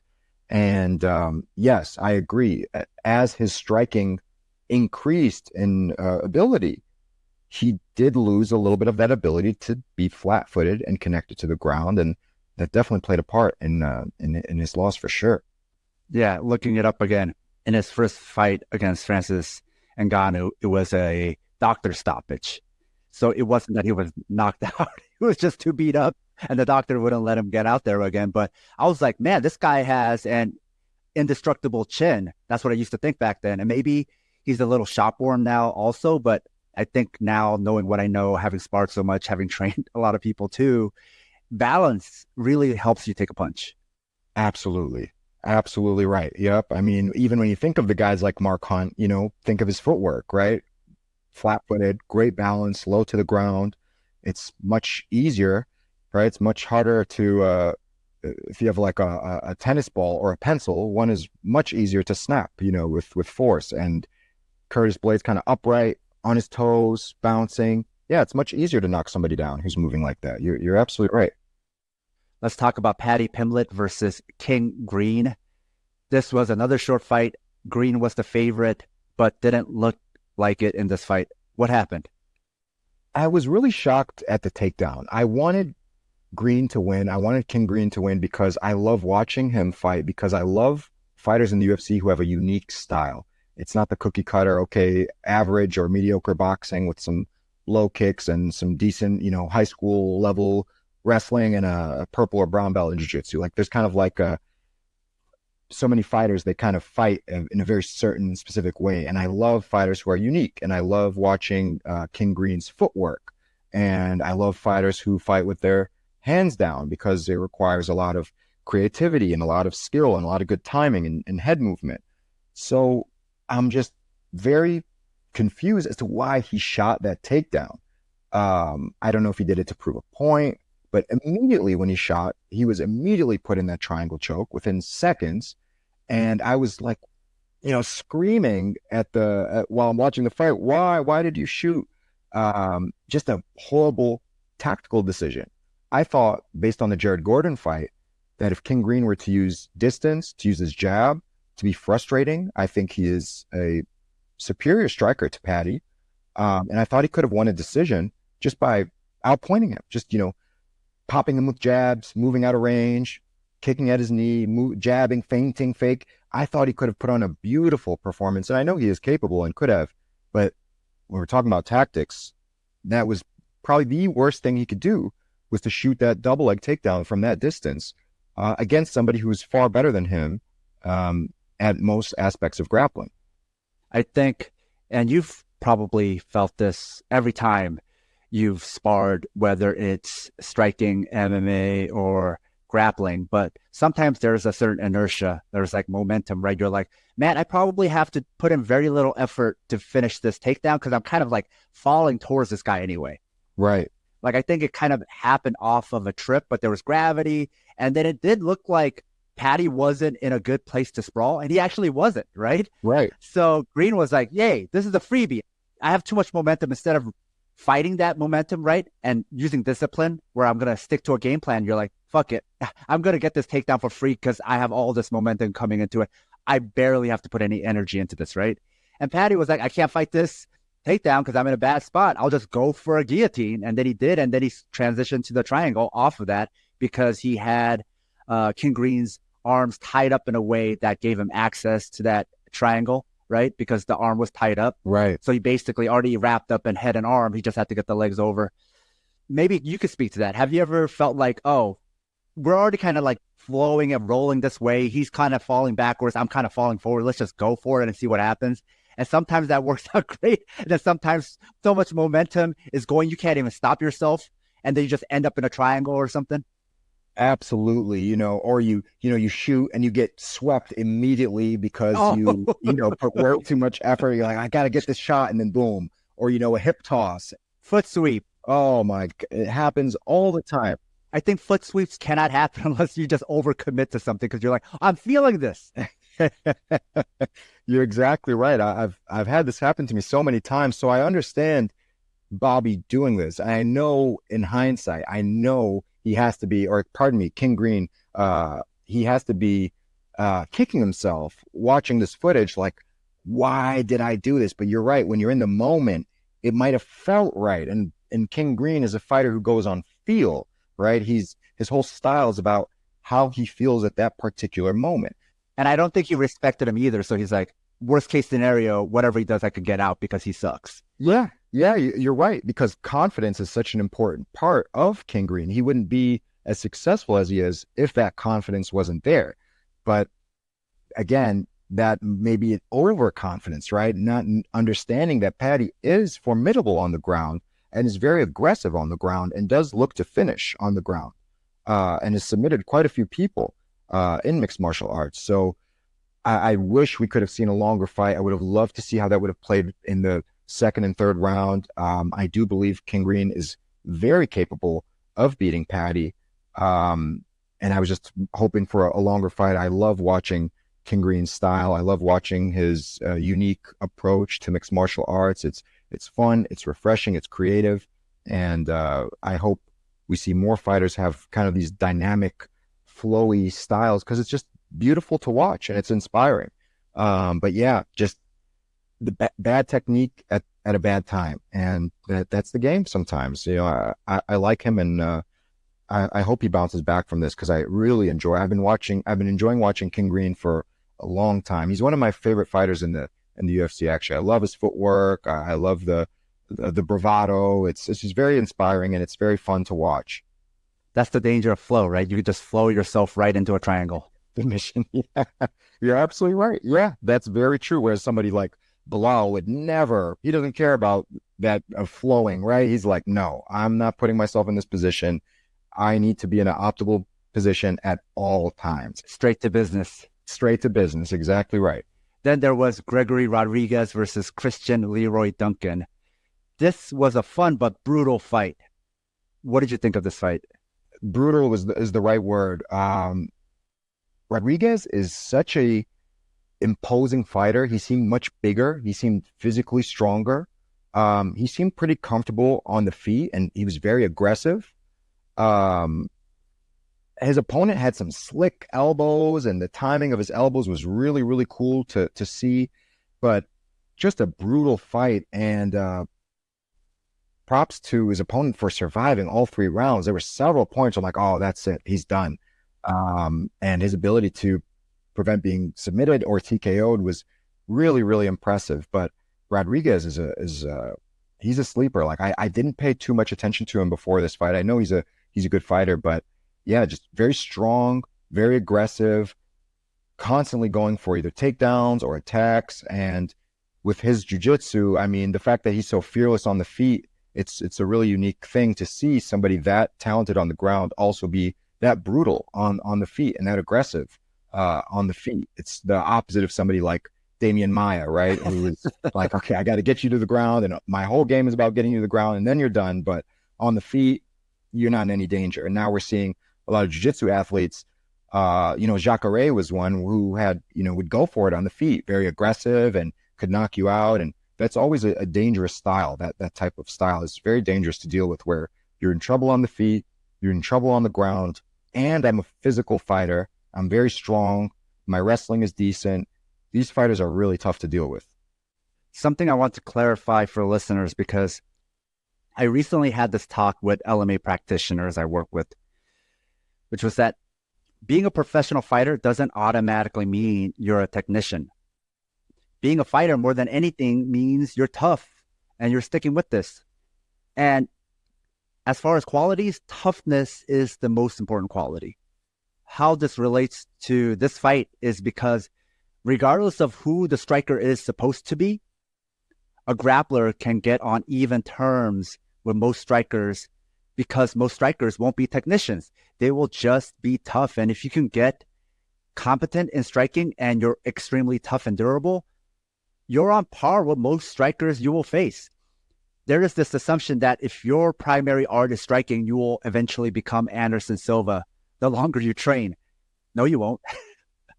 So how did Rodriguez hang with a tough striker and also beat them up striking? Because he also became a tough striker. You really don't need years of training or have to start as a baby to become a tough striker. That's just the reality. So being a striker longer than your opponent is only meaningful if you are way tougher and more durable than them, and or you're a technician. I tell LMAists all the time not to be afraid that someone's going to bust the matrix on them, even if they've had a lot of amateur or even pro experience.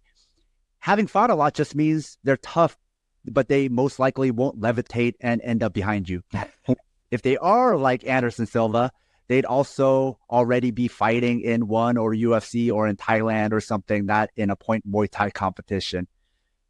So there is this fear like, oh my God, they've been training longer than me. Like they're going to be like, yeah, because of the things you see in the movies or people like Anderson Silva, you think everybody's going to be Anderson Silva. And it's like, no, you could get really far just by being tough. And that is the easier path. And so a lot of people who are fighters are tough, and a select group of them are also tough and a technician.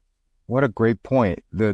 What came to mind immediately was Floyd Mayweather's toughest fight in the later part of his career, which was Marcos Maidana, who gave him a much tougher fight than a more skilled fighter like Miguel Cotto or even Manny Pacquiao. Marcos Maidana, by virtue, of course, having skill as a professional boxer, but toughness, a lack of fear, and a brutal and powerful overhand right gave Floyd a lot of problems, and roughing him up in the clinch and throwing elbows and, a dirty fighter. I mean, he's tough. He's super tough, and Floyd didn't intimidate him. And in their first bout is what I'm referring to. He gave Floyd an extremely tough fight. But, I mean, if you watch them on the mitts or watch them sparring, it's night and day. Floyd is far superior in terms of technical striking skill. So what a great point. You're absolutely right. That's something that, that's a really amazing thing. I'm going to share that with my students as well, because you're absolutely right. What a fantastic point. Yeah, I think maybe you don't have this fear, but a lot of up and coming and beginner and novice martial artist fighters, they have this fear like, oh my God, this guy is going to be like Anderson Silva and I'm going to be like styled on. And it's like, no, man, if they do beat you, it might be like they just eat punches way better than you. And, like they just get you into a firefight and, it just is what it is. But there's a reason why there's only one Anderson Silva, it's like they're diamonds in the rough. You're not going to run into them like all the time like that. Right. And I think people are afraid of that. And so they needlessly scare themselves. That's a fantastic point. You're absolutely right. And we kind of ignore how important toughness is at this level, because you're right. I mean, Belal is a great example of that. He's not nearly as technically proficient as Leon and has been striking far less than Leon has, but he was finding success on the feet because he was tough, fearless, aggressive, and wasn't intimidated. So yeah, you're right. I'm thinking about all the fights that your principle applies to, and it's such a great point. You're right. If you love the Southpaw Project, become one of our financial supporters. It'll help us supplement the cost of running this project, the incredible time and energy we put into it 7 days a week, and you'll be giving us some breathing room, not only to juggle Southpaw with our day jobs, but also to expand Southpaw into other areas. We can't exist without your contributions. Show your Southpaw solidarity by supporting us at southpawpod.com. If you're a pressure fighter and you come forward, you have to be fearless, because just by the type of style you have, you will be eating punches more than somebody who's like more evasive or whatever. It's just the nature of it. No matter how defensive you are, you're just walking towards their fists. So that is a style that will afford more punch eating, right? So you have to be fearless. So of course, Belal Muhammad, to even implement the style, he has to be tough and fearless, because only those type of people can do that. Like somebody who breaks easily, somebody who's always injured, like Dominic Cruz, he cannot do the style. If he just walked forward, I think he had a good chin, but like his legs or his body would break. Right. Now let's finish out by talking about the last fight on the main card, Arnold Allen versus Giga Chikadze. Ramy, tell me what you thought of this fight. I really enjoyed this fight. I enjoyed Chikadze's striking. I loved how quickly he could fire kicks as if they were jabs almost. I really liked the fact that he kept moving the whole time. You could see he had a clear strategy as far as footwork. And Allen is a very tough fighter. Again, I think Chikadze is the more technical and skilled striker. Yet, so that goes to your point. Allen was fearless and continued to press and move forward and did eat some big strikes, especially in the first round. So I even though he lost, I really enjoyed watching Chikadze. I loved his kicks, his timing, his straight right. I loved how he doesn't telegraph his strikes. They're kind of just there. Boom, there's his strikes. And I like watching that as somebody who enjoys striking. But it was an impressive fight on both ends. And that's why I always enjoy watching the lighter weight fighters so much more. I mean, they're just much more skilled, much sharper. I learn more by watching them. And of course, I'm a smaller athlete, martial artist myself, so perhaps there's bias, but I truly believe that the most skill you will see is going to be at the lighter 155 and below, is where you're going to see the true skill in mixed martial arts at its highest level. I mean, if somebody like somebody like Henry Cejudo was a heavyweight, there's nobody who'd be able to beat him, right? With that Yeah. wrestling, that power and that footwork. I mean, he'd be unstoppable. So I really enjoy those fights. What did you think about the shift in Allen's tactics after the first round? He seemed almost discouraged and a little bit like not mentally defeated, but you could tell it was getting to him. But then he went on to win the fight. What adjustments do you think he made, or what tactics did he adjust to pull out the win? So I was going to say that, like you, I really enjoyed this fight because of their styles and how both fighters approached this fight and how they adapted. Chikaze is touted as the technician, or what I call the Matrix-like fighter. But beating him strategically for Arnold Allen was ultimately really simple, right? By the second round, he really figured out, hey, I just walk forward and to the right, and I just make Chikaze work, and he's going to get really tired. I'm going to eventually get close to him and start hitting him, and that's what happened. And I think the adjustment wasn't a tactical one. I think it was a psychological one where he just had to hear from his coaches or to himself what wasn't working in round one. If you just stick to it, it's going to work round 2 and 3. And I think that's what happened. It's like, maybe I should change tactics. You know, it's the opposite. Sometimes people feel like I need to make an adjustment when I go into the next round. Whereas this one is more like, no, it's stick-to-itiveness. Just stick to what you're doing and trust it. And trust is such a hard thing because when you don't trust, you just want to constantly change. And maybe the game plan is working, just not yet. You just need to give it time, right? And I think that's what ended up happening is it's the same game plan, but when maybe less tougher fighters or people who don't have the same mentality as Arnold Allen would have given up on it, Arnold Allen didn't give up on it, and it eventually paid off. That was my read of it. Ah, that's really interesting because you're right. Chikaze there was an urgency in his footwork. He really wanted to maintain distance, and you could see because when Arnold Allen got close to him, he almost ran backwards, right? Or circled extremely quickly. So you could see that his strategy or what he found in the fight was that I need to keep distance and strike from the outside. And I remember Allen's coach Faraz saying you need to throw multiple punches because the sharper striker, especially when he's counterfighting, it's easy. You throw one strike, okay, wherever you're open, that's where I'm going to fire, right? So Faraz said you need to throw like 2 or 3 punches, right? Because the sharpshooter from the outside, that's what they want. Whatever it is you throw, there's some sort of opening there. And so you're right. Allen being more aggressive and closing distance, that pace and that footwork is very tiring. That Chikaze, it's like he's running, and I don't mean running as in terms of he's afraid or scared. I mean literally in terms of movement, his body is running the whole time. So he's in a constant state of movement, which is fatiguing. And Allen he's very, very tough. Going by, I remember the Max Holloway fight. I mean, he's a very tough fighter. He's not afraid of taking punishment or taking punches. And once again, that goes back to your point from earlier that the less skilled striker in Arnold Allen was able to defeat a much sharper striker, in my opinion. If they were to compete in like a kickboxing match, I think Chikaze would win. But I really like how Arnold really pressured him. And sometimes when you see the less experienced striker after the first round, then they become more tentative, right? Because they're like, okay, well, now I don't want to get hit by these shots, so let me just stand back here. And then they become easier prey for the more technical striker who's comfortable fighting from the outside. But yeah, that pressure was very tough for Chikaze to deal with. And I want to see more of Chikaze. There's probably some great matchups for him at that weight class. I really like his fighting style. And maybe he was the one that needed to change tactics. I wonder what he could have done differently, because I believe that he could have won that fight had he adjusted.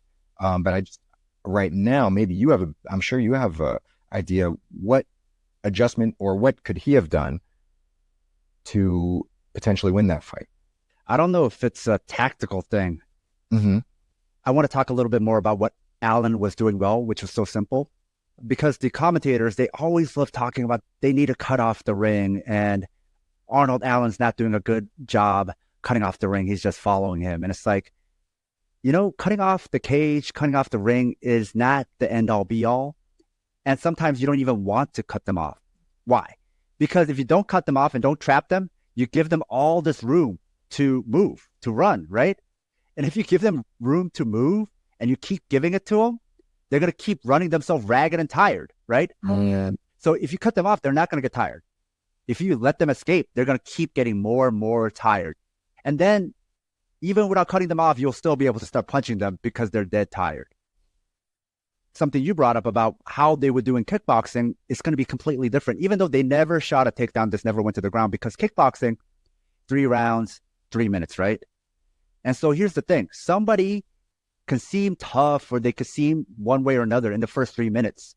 But in kickboxing, you never see what they're like after the 3 minutes. What are they like in 5 minutes? The first 3 minutes we know. The 2 minutes after that, kickboxing will never show you. Right. So if Arnold Allen fought him in kickboxing rules, he won't get the chance to find that out about Chikadze, so it will be a different fight. So if they fought in kickboxing and Arnold Allen lost, you would just think Arnold Allen sucks. But it's because kickboxing didn't afford Arnold Allen to show you what he could do to him in the minutes after the 3rd minute. So that's another aspect. You're absolutely right. And the extra 2 minutes makes a world of difference. And I remember when I had my first pro fight, the 5-minute round, as opposed to the 3-minute round in amateur MMA, it was night and day. I mean, I was completely exhausted after the first round. The first time I went past the first round, I was exhausted. And yeah, you're right, because it's easy to start sharp. And in kickboxing, that's why you see that high pace and that high volume, because 3-minute rounds for a well-conditioned fighter, you can maintain that. But you're right, 5-minute rounds is very, very difficult for anybody, especially at that pace. So yeah, that's very true. And I never thought about that in terms of cutting off the ring and chasing. So by chasing Chikadze, Arnold Allen allowed him to tire himself out. Whereas if he were slowly and methodically cutting off the ring and slowly limiting his movements and his options, Chikadze would have had more energy to throw powerful strikes, which could have ended up, obviously, to Arnold's detriment. So that's a really great point. And I feel like that's the type of thinking and analysis we need in mixed martial arts. And I feel like that's sorely missing, right? And that's a really, really, really good point. And I feel like that's why, your students are lucky, because just being a thoughtful coach and really thinking of martial arts and fighting in this way. And sometimes it's the simple things like what you just said. It's so simple. Why don't we all think like that, right? Because we're taught these same general principles. Hey, cut off the ring, don't chase. You're going to blah, blah, blah. You're going to give him room to circle out. And okay, well, let's give him room to circle out. He's going to get tired by constantly circling and pivoting and moving. That's a fantastic point. It's path dependency. We're adopting and projecting strategies from boxing, which is 3-minute rounds, to 5-minute rounds and a much bigger fighting area. So if you let somebody escape in boxing, right, it's a smaller surface, so they're not going to get as tired, and they only have to escape like that for a shorter duration. So you can't see the real payoff of letting them escape. Whereas in MMA, you can't see that. Absolutely right. Length makes a difference. The material conditions make a difference. And so with Chikadze, you asked me about what he would do different. And I don't know if it's a tactical thing. I think it would be a tall task for a coach or a trainer, because now you're trying to deal with partially how he's been conditioned, because he's conditioned for 3-minute rounds, and his body and his mind has been conditioned for that for years, maybe his whole life. And if he did point karate before that, the rounds were even shorter. So he's always been used to shorter durations. So how do you change that this late in the game? But also, Chikadze reminds me a lot of Edson Barboza. He's a great kicker, but he has a lot of nervous energy. Yes. Which means he'll be super fast in round 1, which is the good part of fight or flight. But then fight or flight makes you really tired and has you backing up a lot in the cage later on if you don't finish somebody. And that's what happened. It's not just about what Chikadze can do on the back foot. I'm sure he can do everything on the back foot. I'm sure he can even fight in the pocket, and probably does in the gym all the time. But when you're in fight or flight, you lose half the stuff you know. So it doesn't matter. You lose a lot of your executive function. Fight or flight can make you lightning quick in round 1, right?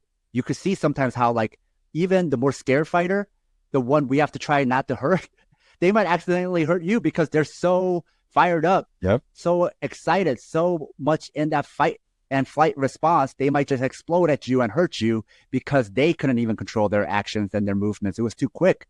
It was all that nervous energy.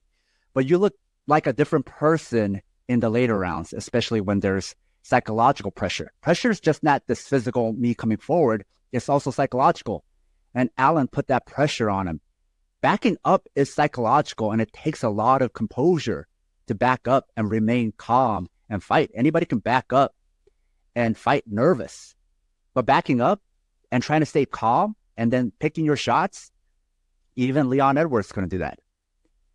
So I have a question for you now. As a coach, what do you do? Maybe not with a Giga Chikadze who's so conditioned, right? That's a different task because he has so much to unlearn, but somebody who's just starting out, who has a lot of nerves or fight or flight, how do you deal with that in your gym?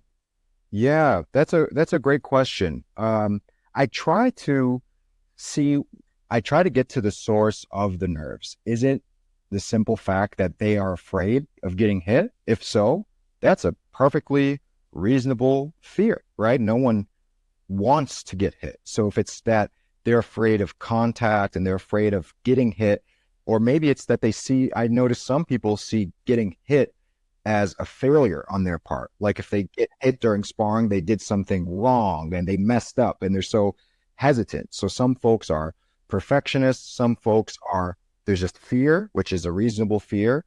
I do a lot of different things that I think one will kind of get people used to seeing strikes come at them, and also let them know that you can do okay. You don't always have to move back and move away.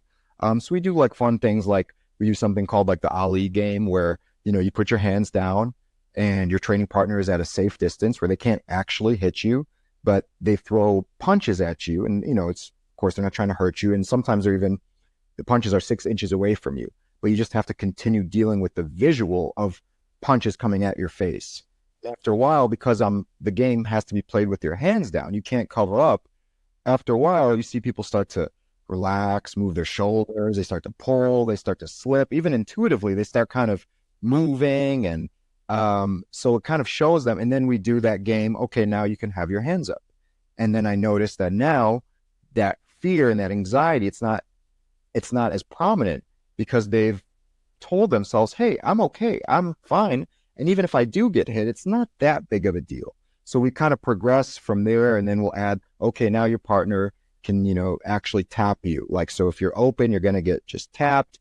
And then they realize that the fear of getting hit is often worse than the actual strike itself. It's anxiety about the strike that I think is the worst part to deal with. Because, when you fight, you get hit, oftentimes you don't even feel it. The adrenaline takes care of it. You could tell like that was a big punch or that was a heavy strike, but there's not the pain that we would expect as, somebody watching fighting or not understanding what it's like.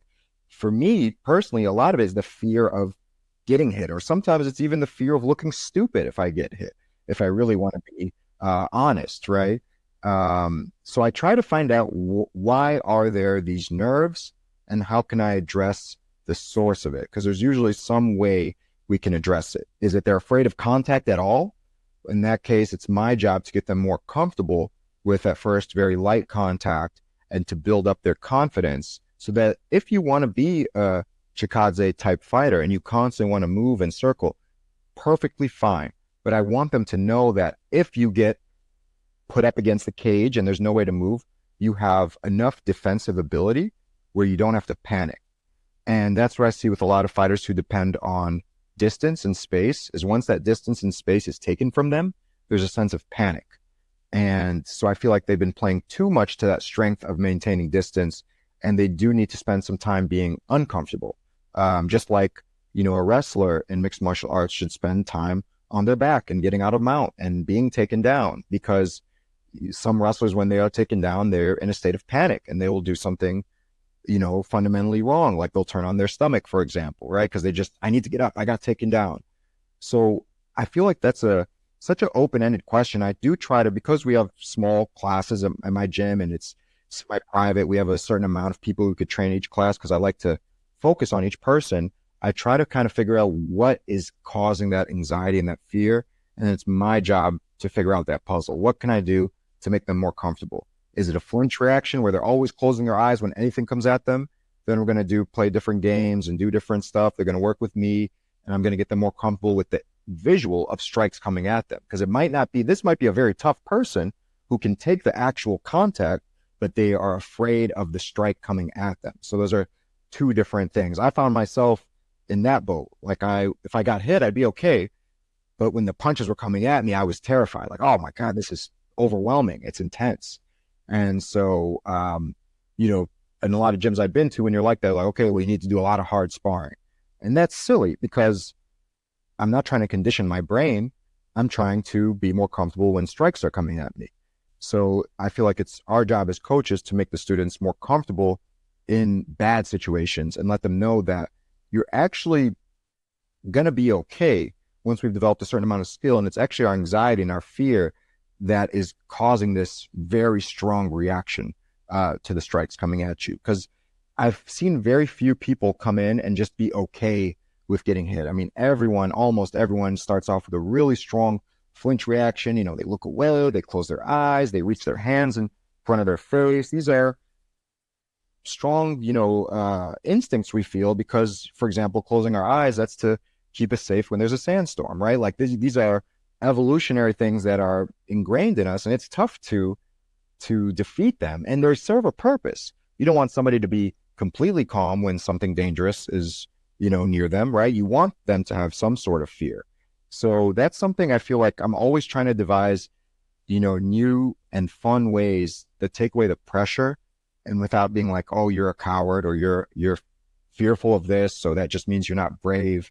I don't think that's the case. I just think that it's a puzzle, and I try to find a different way for each person to address the root cause of that fear and that anxiety. How do you keep the fire alive for training? I really emphasize fun rather than performance. And I used to emphasize performance more. So if I had a bad day and, like, let's say sparring, or I, got tapped out by somebody who has less experience, or, an amateur fighter beat me up and I'm a pro fighter, I should be able to beat up the amateur. If I would really it would ruin my day. It would make me hesitant to go back to training. And now I emphasize fun. I emphasize having specific goals, like, okay, today I really want to work and see if I could pull off this technique, or I want to see if I can work southpaw the whole session and feel comfortable. I give myself these little mini goals that only I know about, and I try to meet them. And that way, even if I do get beat up, okay, if my goal was to, spar 6 rounds in southpaw and, let's say not get taken down, even if I'm beat up at blah, blah, blah, okay, I sparred 6 rounds in southpaw and I didn't get taken down. So I did well today. I'm proud of that. But the main thing now, I feel like at this stage of my martial arts journey, is I want to play and I want to have fun. And as an adult, there's so few opportunities for us to play, right? Because it's seen as childish to play. I can't go to a playground and swing on the swings. I'll probably get the police called on me. I don't have any kids. So I have to find, for me, martial arts is it's my play. It's the way I enjoy myself. It's the way I don't play instruments. I can't sing. I'm not a great dancer. This is how I express my creativity. This is how, when I shadow box, that's me being creative and expressing myself. So I just try to perform martial arts so that it's an authentic representation of who I am as a person. And I find it to be easier to maintain that than to, okay, today in sparring, to have fear-based goals. I can't get tapped out today, or I'm not going to get, outstruck by this person. Then you're just driving to the gym with a sense of dread and fear and anxiety, and you have disappointment when you don't meet those goals. So I notice when I have fun, when I'm enjoying the movement, even little things, Sam, like when I'm enjoying the music, I always update our playlist. We have thousands of songs, different playlists. I try to enjoy everything about the gym. I try to make sure I'm enjoying, the music, moving, that I'm feeling good, that I'm enjoying the footwork that I'm doing.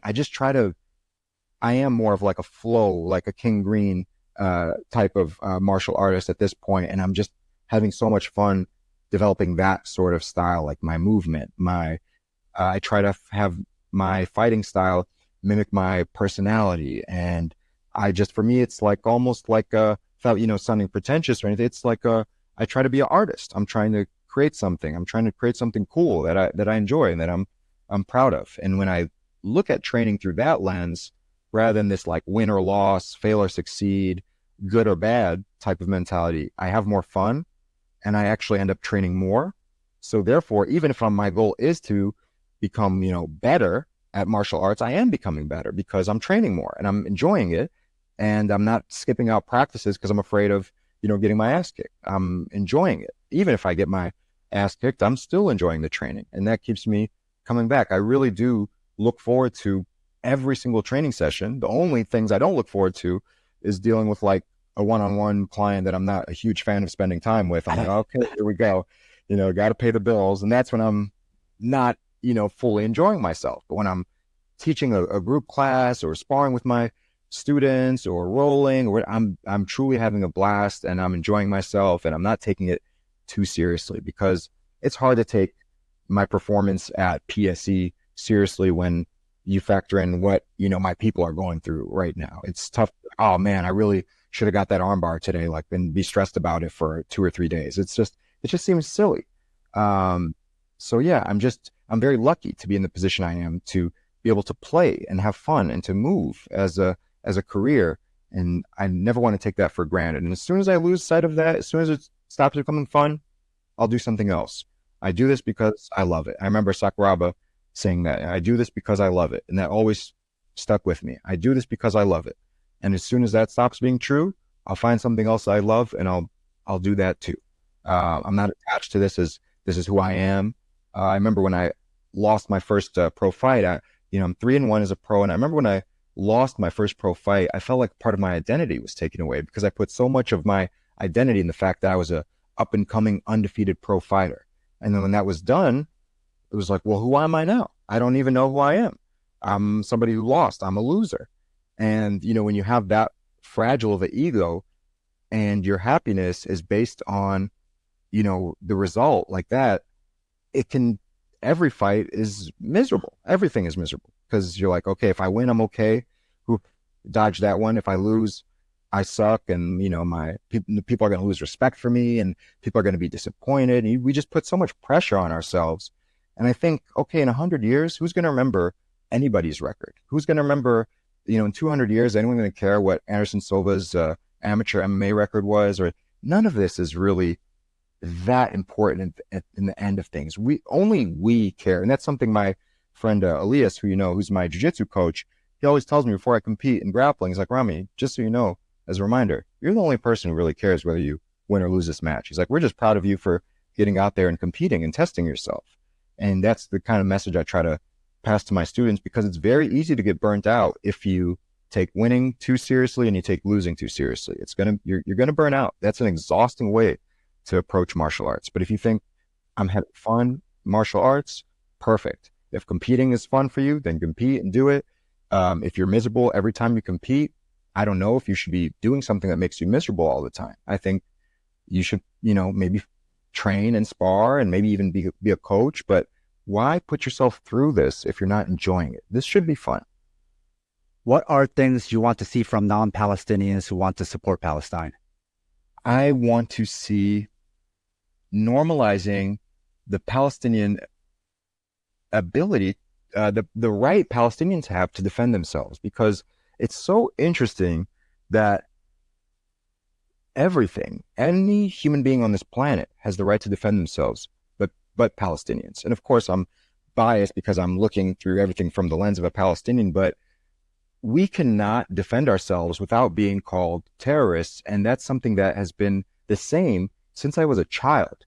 So with all this progress and all this new information, all the things we know, that even quote unquote leftists will deny Palestinians their right to defend themselves, which means that Palestinians are destined to live under subjugation and under colonialism for eternity, right? That's if we cannot defend ourselves and fight for our freedoms like everybody else can, like, the same folks who will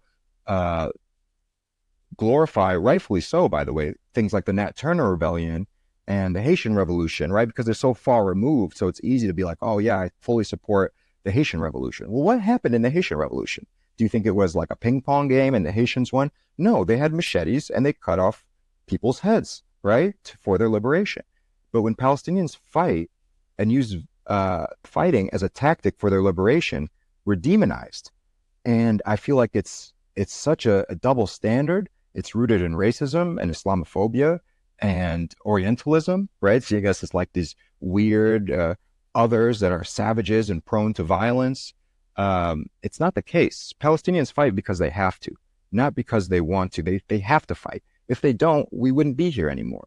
So I would like folks who are non-Palestinian to normalize talking about Palestinian armed resistance. I don't just mean nonviolent protest, which is wonderful, but Palestinian armed resistance is important, and non-Palestinians have much less risk when it comes to advocating. Palestinians can be put in jail for advocating for Palestinian resistance because every single Palestinian resistance group, whether they are the Marxist PFLP or the more religious Al-Qassam brigades, are all considered terrorist groups by the United States government. Every single one, regardless of what their philosophy is, their tactics are, their mentality, their goals, they're all terrorists. So when Palestinians advocate for our armed resistance, we are terrorist supporters by definition. And that can have serious consequences, including to people I know personally who were targeted, put in jail for even being suspected. A long story, and I'm happy to talk with you more. Actually, no, I can share this. Very quick story. A friend of my father's, he was sending money to the south of Lebanon. He was sponsoring soccer teams. He was helping kids get into raising birds. This guy was like the nicest, sweetest man. I've met him many times. Really great. He's a Shia Lebanese Muslim. And so, of course, the U.S. government accused him of supporting Hezbollah monetarily. They said the money he was sending there was going to Hezbollah because the area he's from, which is the south of Lebanon, is an area where Hezbollah is a dominant force, both in terms of armed resistance and in terms of politics. They're a political party with members in the Lebanese parliament. So they did not get him on, quote unquote, supporting terrorism, but they said like the money he was sending, he didn't claim it. So they put him in jail for like some tax evasion stuff when they couldn't get him on the charge they really wanted to, which was supporting terrorism. So this nice, sweet guy who's literally buying soccer uniforms for kids in Lebanon, I know this for a fact, was put in federal prison because they wanted to say he was supporting terrorism. So that's how dangerous it is to advocate for any sort of indigenous, especially specifically Arab armed resistance. You can be put in jail, you could be put on a watch list, you could be in Guantanamo Bay, you can be, who knows, and all the other things that your listeners can imagine can happen. So I feel like non-Palestinians should help us and let's remove this silly and racist and bigoted and outdated way of thinking that Palestinians who defend themselves and defend their families and their communities are somehow terrorists who have this innate hatred for somebody based on their religion or ethnicity or what have you, which is not the case. I really, really want that. And I don't want Palestinians to also say, non-Palestinians, I see this a lot. They feel like all the resistance groups in the area from Hezbollah to Hamas are all like Iran's proxies and just do whatever Iran says. Like they have no agency. Like the Palestinians fighting in Gaza have no decision-making abilities. It serves the West to make Iran the boogeyman, the great evil of the world, which is silly. Compare what Iran has done in the world to what the U.S. has done in the world, and it's not even comparable. And this goes to talks like you and I have talked about Korea and how, Korea is demonized. I'm talking about, what we call here North Korea. When what has North Korea done as compared to what the United States has done? Yet we demonize one side and we think what the U.S. has done is okay.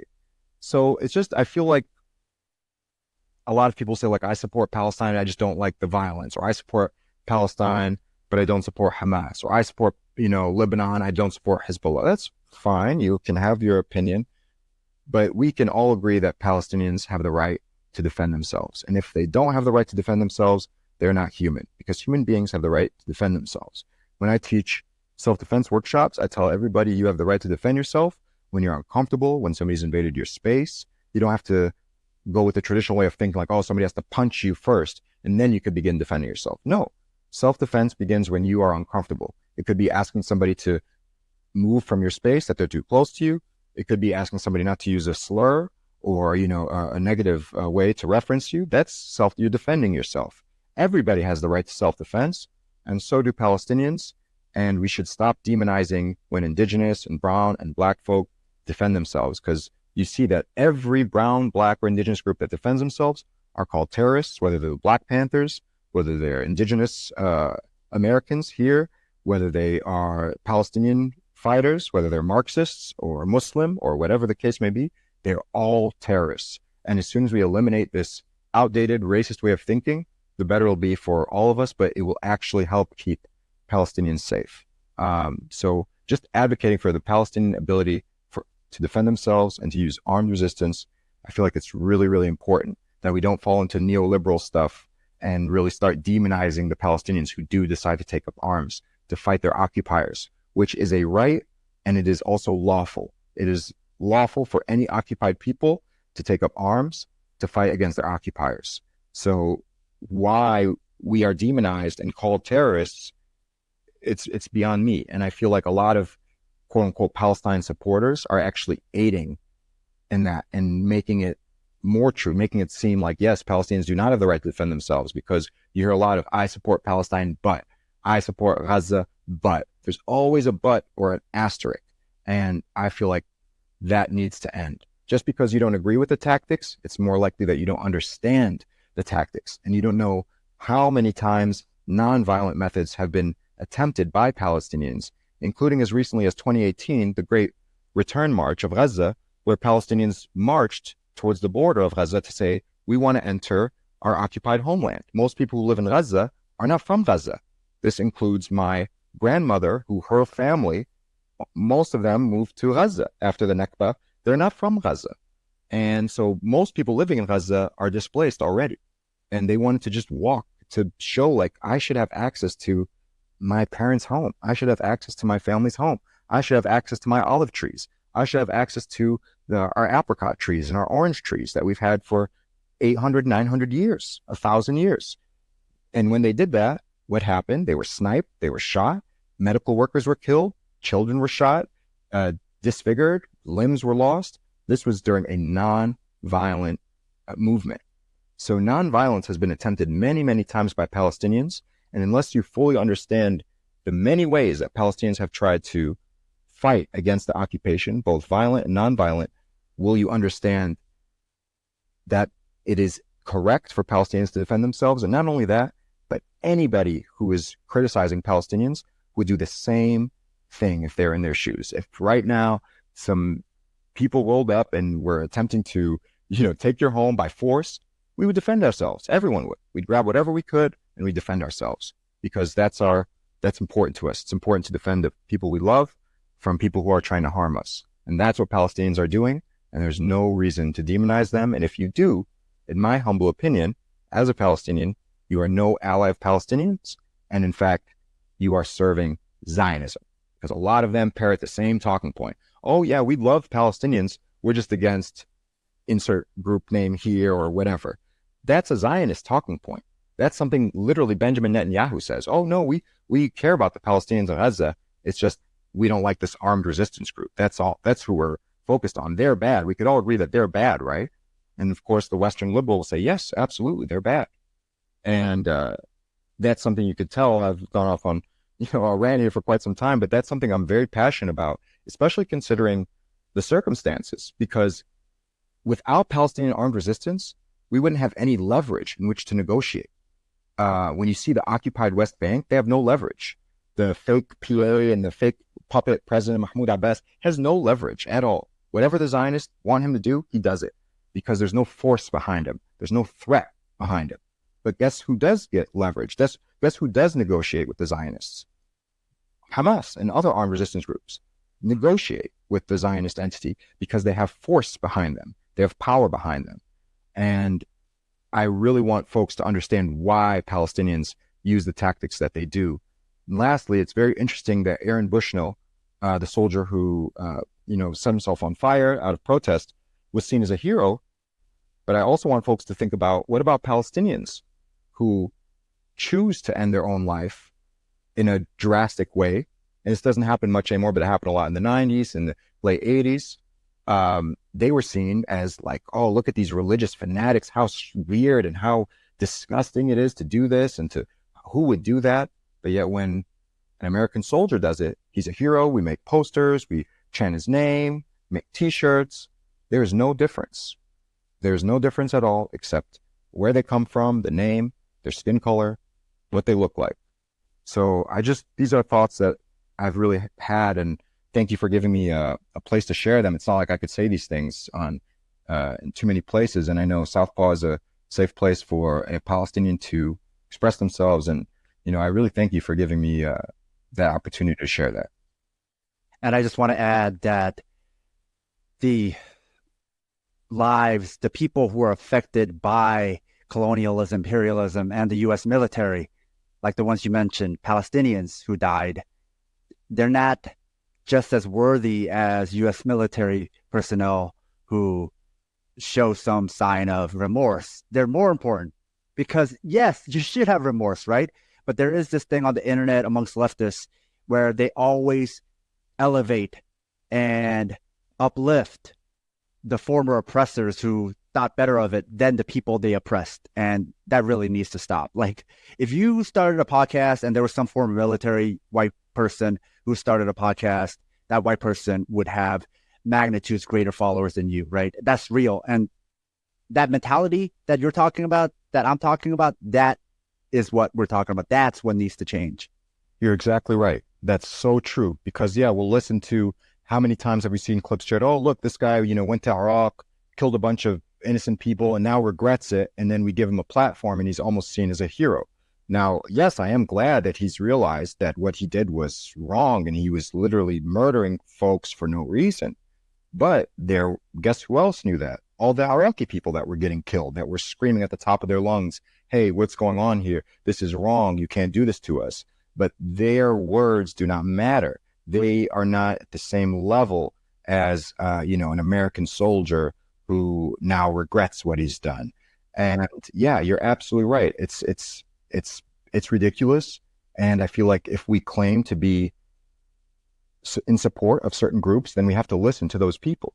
And some of the things that they might say might make us uncomfortable, but that's okay. That's because of our conditioning. That's because of the culture we live in. It's okay to be uncomfortable.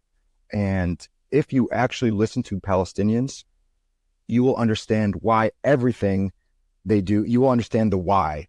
You will understand it. We've been explaining it for 7 decades. There's literature, there's interviews. You could read Ghassan Kanafani, you could read Layla Khalid. You can find out everything. We share it with the world because Palestinians truly thought that after the Nakba happened, they thought the world would intervene after a few short years. They thought, oh no, the world isn't going to let this take place.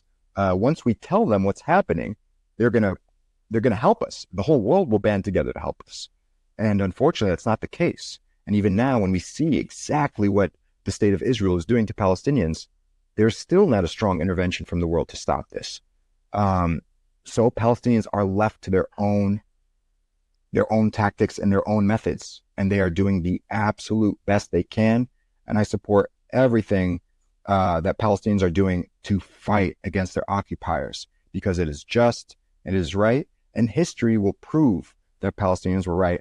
And in 30, 40, 50 years, everyone is going to say that they, agreed with these tactics. Just like Muhammad Ali was, everyone hated him when he was alive. Now he's a hero. Martin Luther King was hated. Now he's a hero.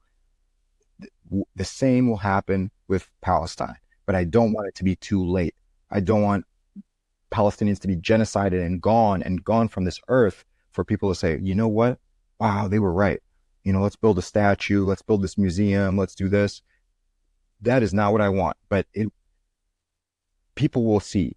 History will prove that Palestine was in the right in everything that it has done to defend itself against the Zionists. And listening to things might make you uncomfortable, but it's a privilege to be uncomfortable because other people are unsafe and in danger. So be uncomfortable. That's the least you can do. Exactly right. So if this podcast made you uncomfortable, good. Share it with others, make other people uncomfortable. Ramy, tell people where they can find more info about your gym. Oh, thank you, Sam. My gym is Phoenix Sports Empire. If you'd like to see what we're up to, we have a Instagram, Phoenix Sports Empire. You can visit us at phoenixsportsempire.com. If you want to see my unhinged political ranting, you could follow me. I'm Ramy the Giant on Instagram. And yeah, I love talking to the Southpaw community. And I really can't thank you enough for giving me another opportunity to be on your platform. Thank you, Ramy. Thank you, Sam. If you like this episode and like what we do, support us on Patreon. We also have the Liberation Martial Arts program if you want to train with us from wherever you are. It's both theory and practice and removes the need for an instructor. What you're learning is how to teach yourself. It's also an approach you can take with you into the world. Sponsors get a monthly training session with me, either in person or online. Supporting me not only helps me pay my bills, but it also helps support my family. Find all our links, including Southpaw merch, at southpawpod.com. With that said, thanks for listening.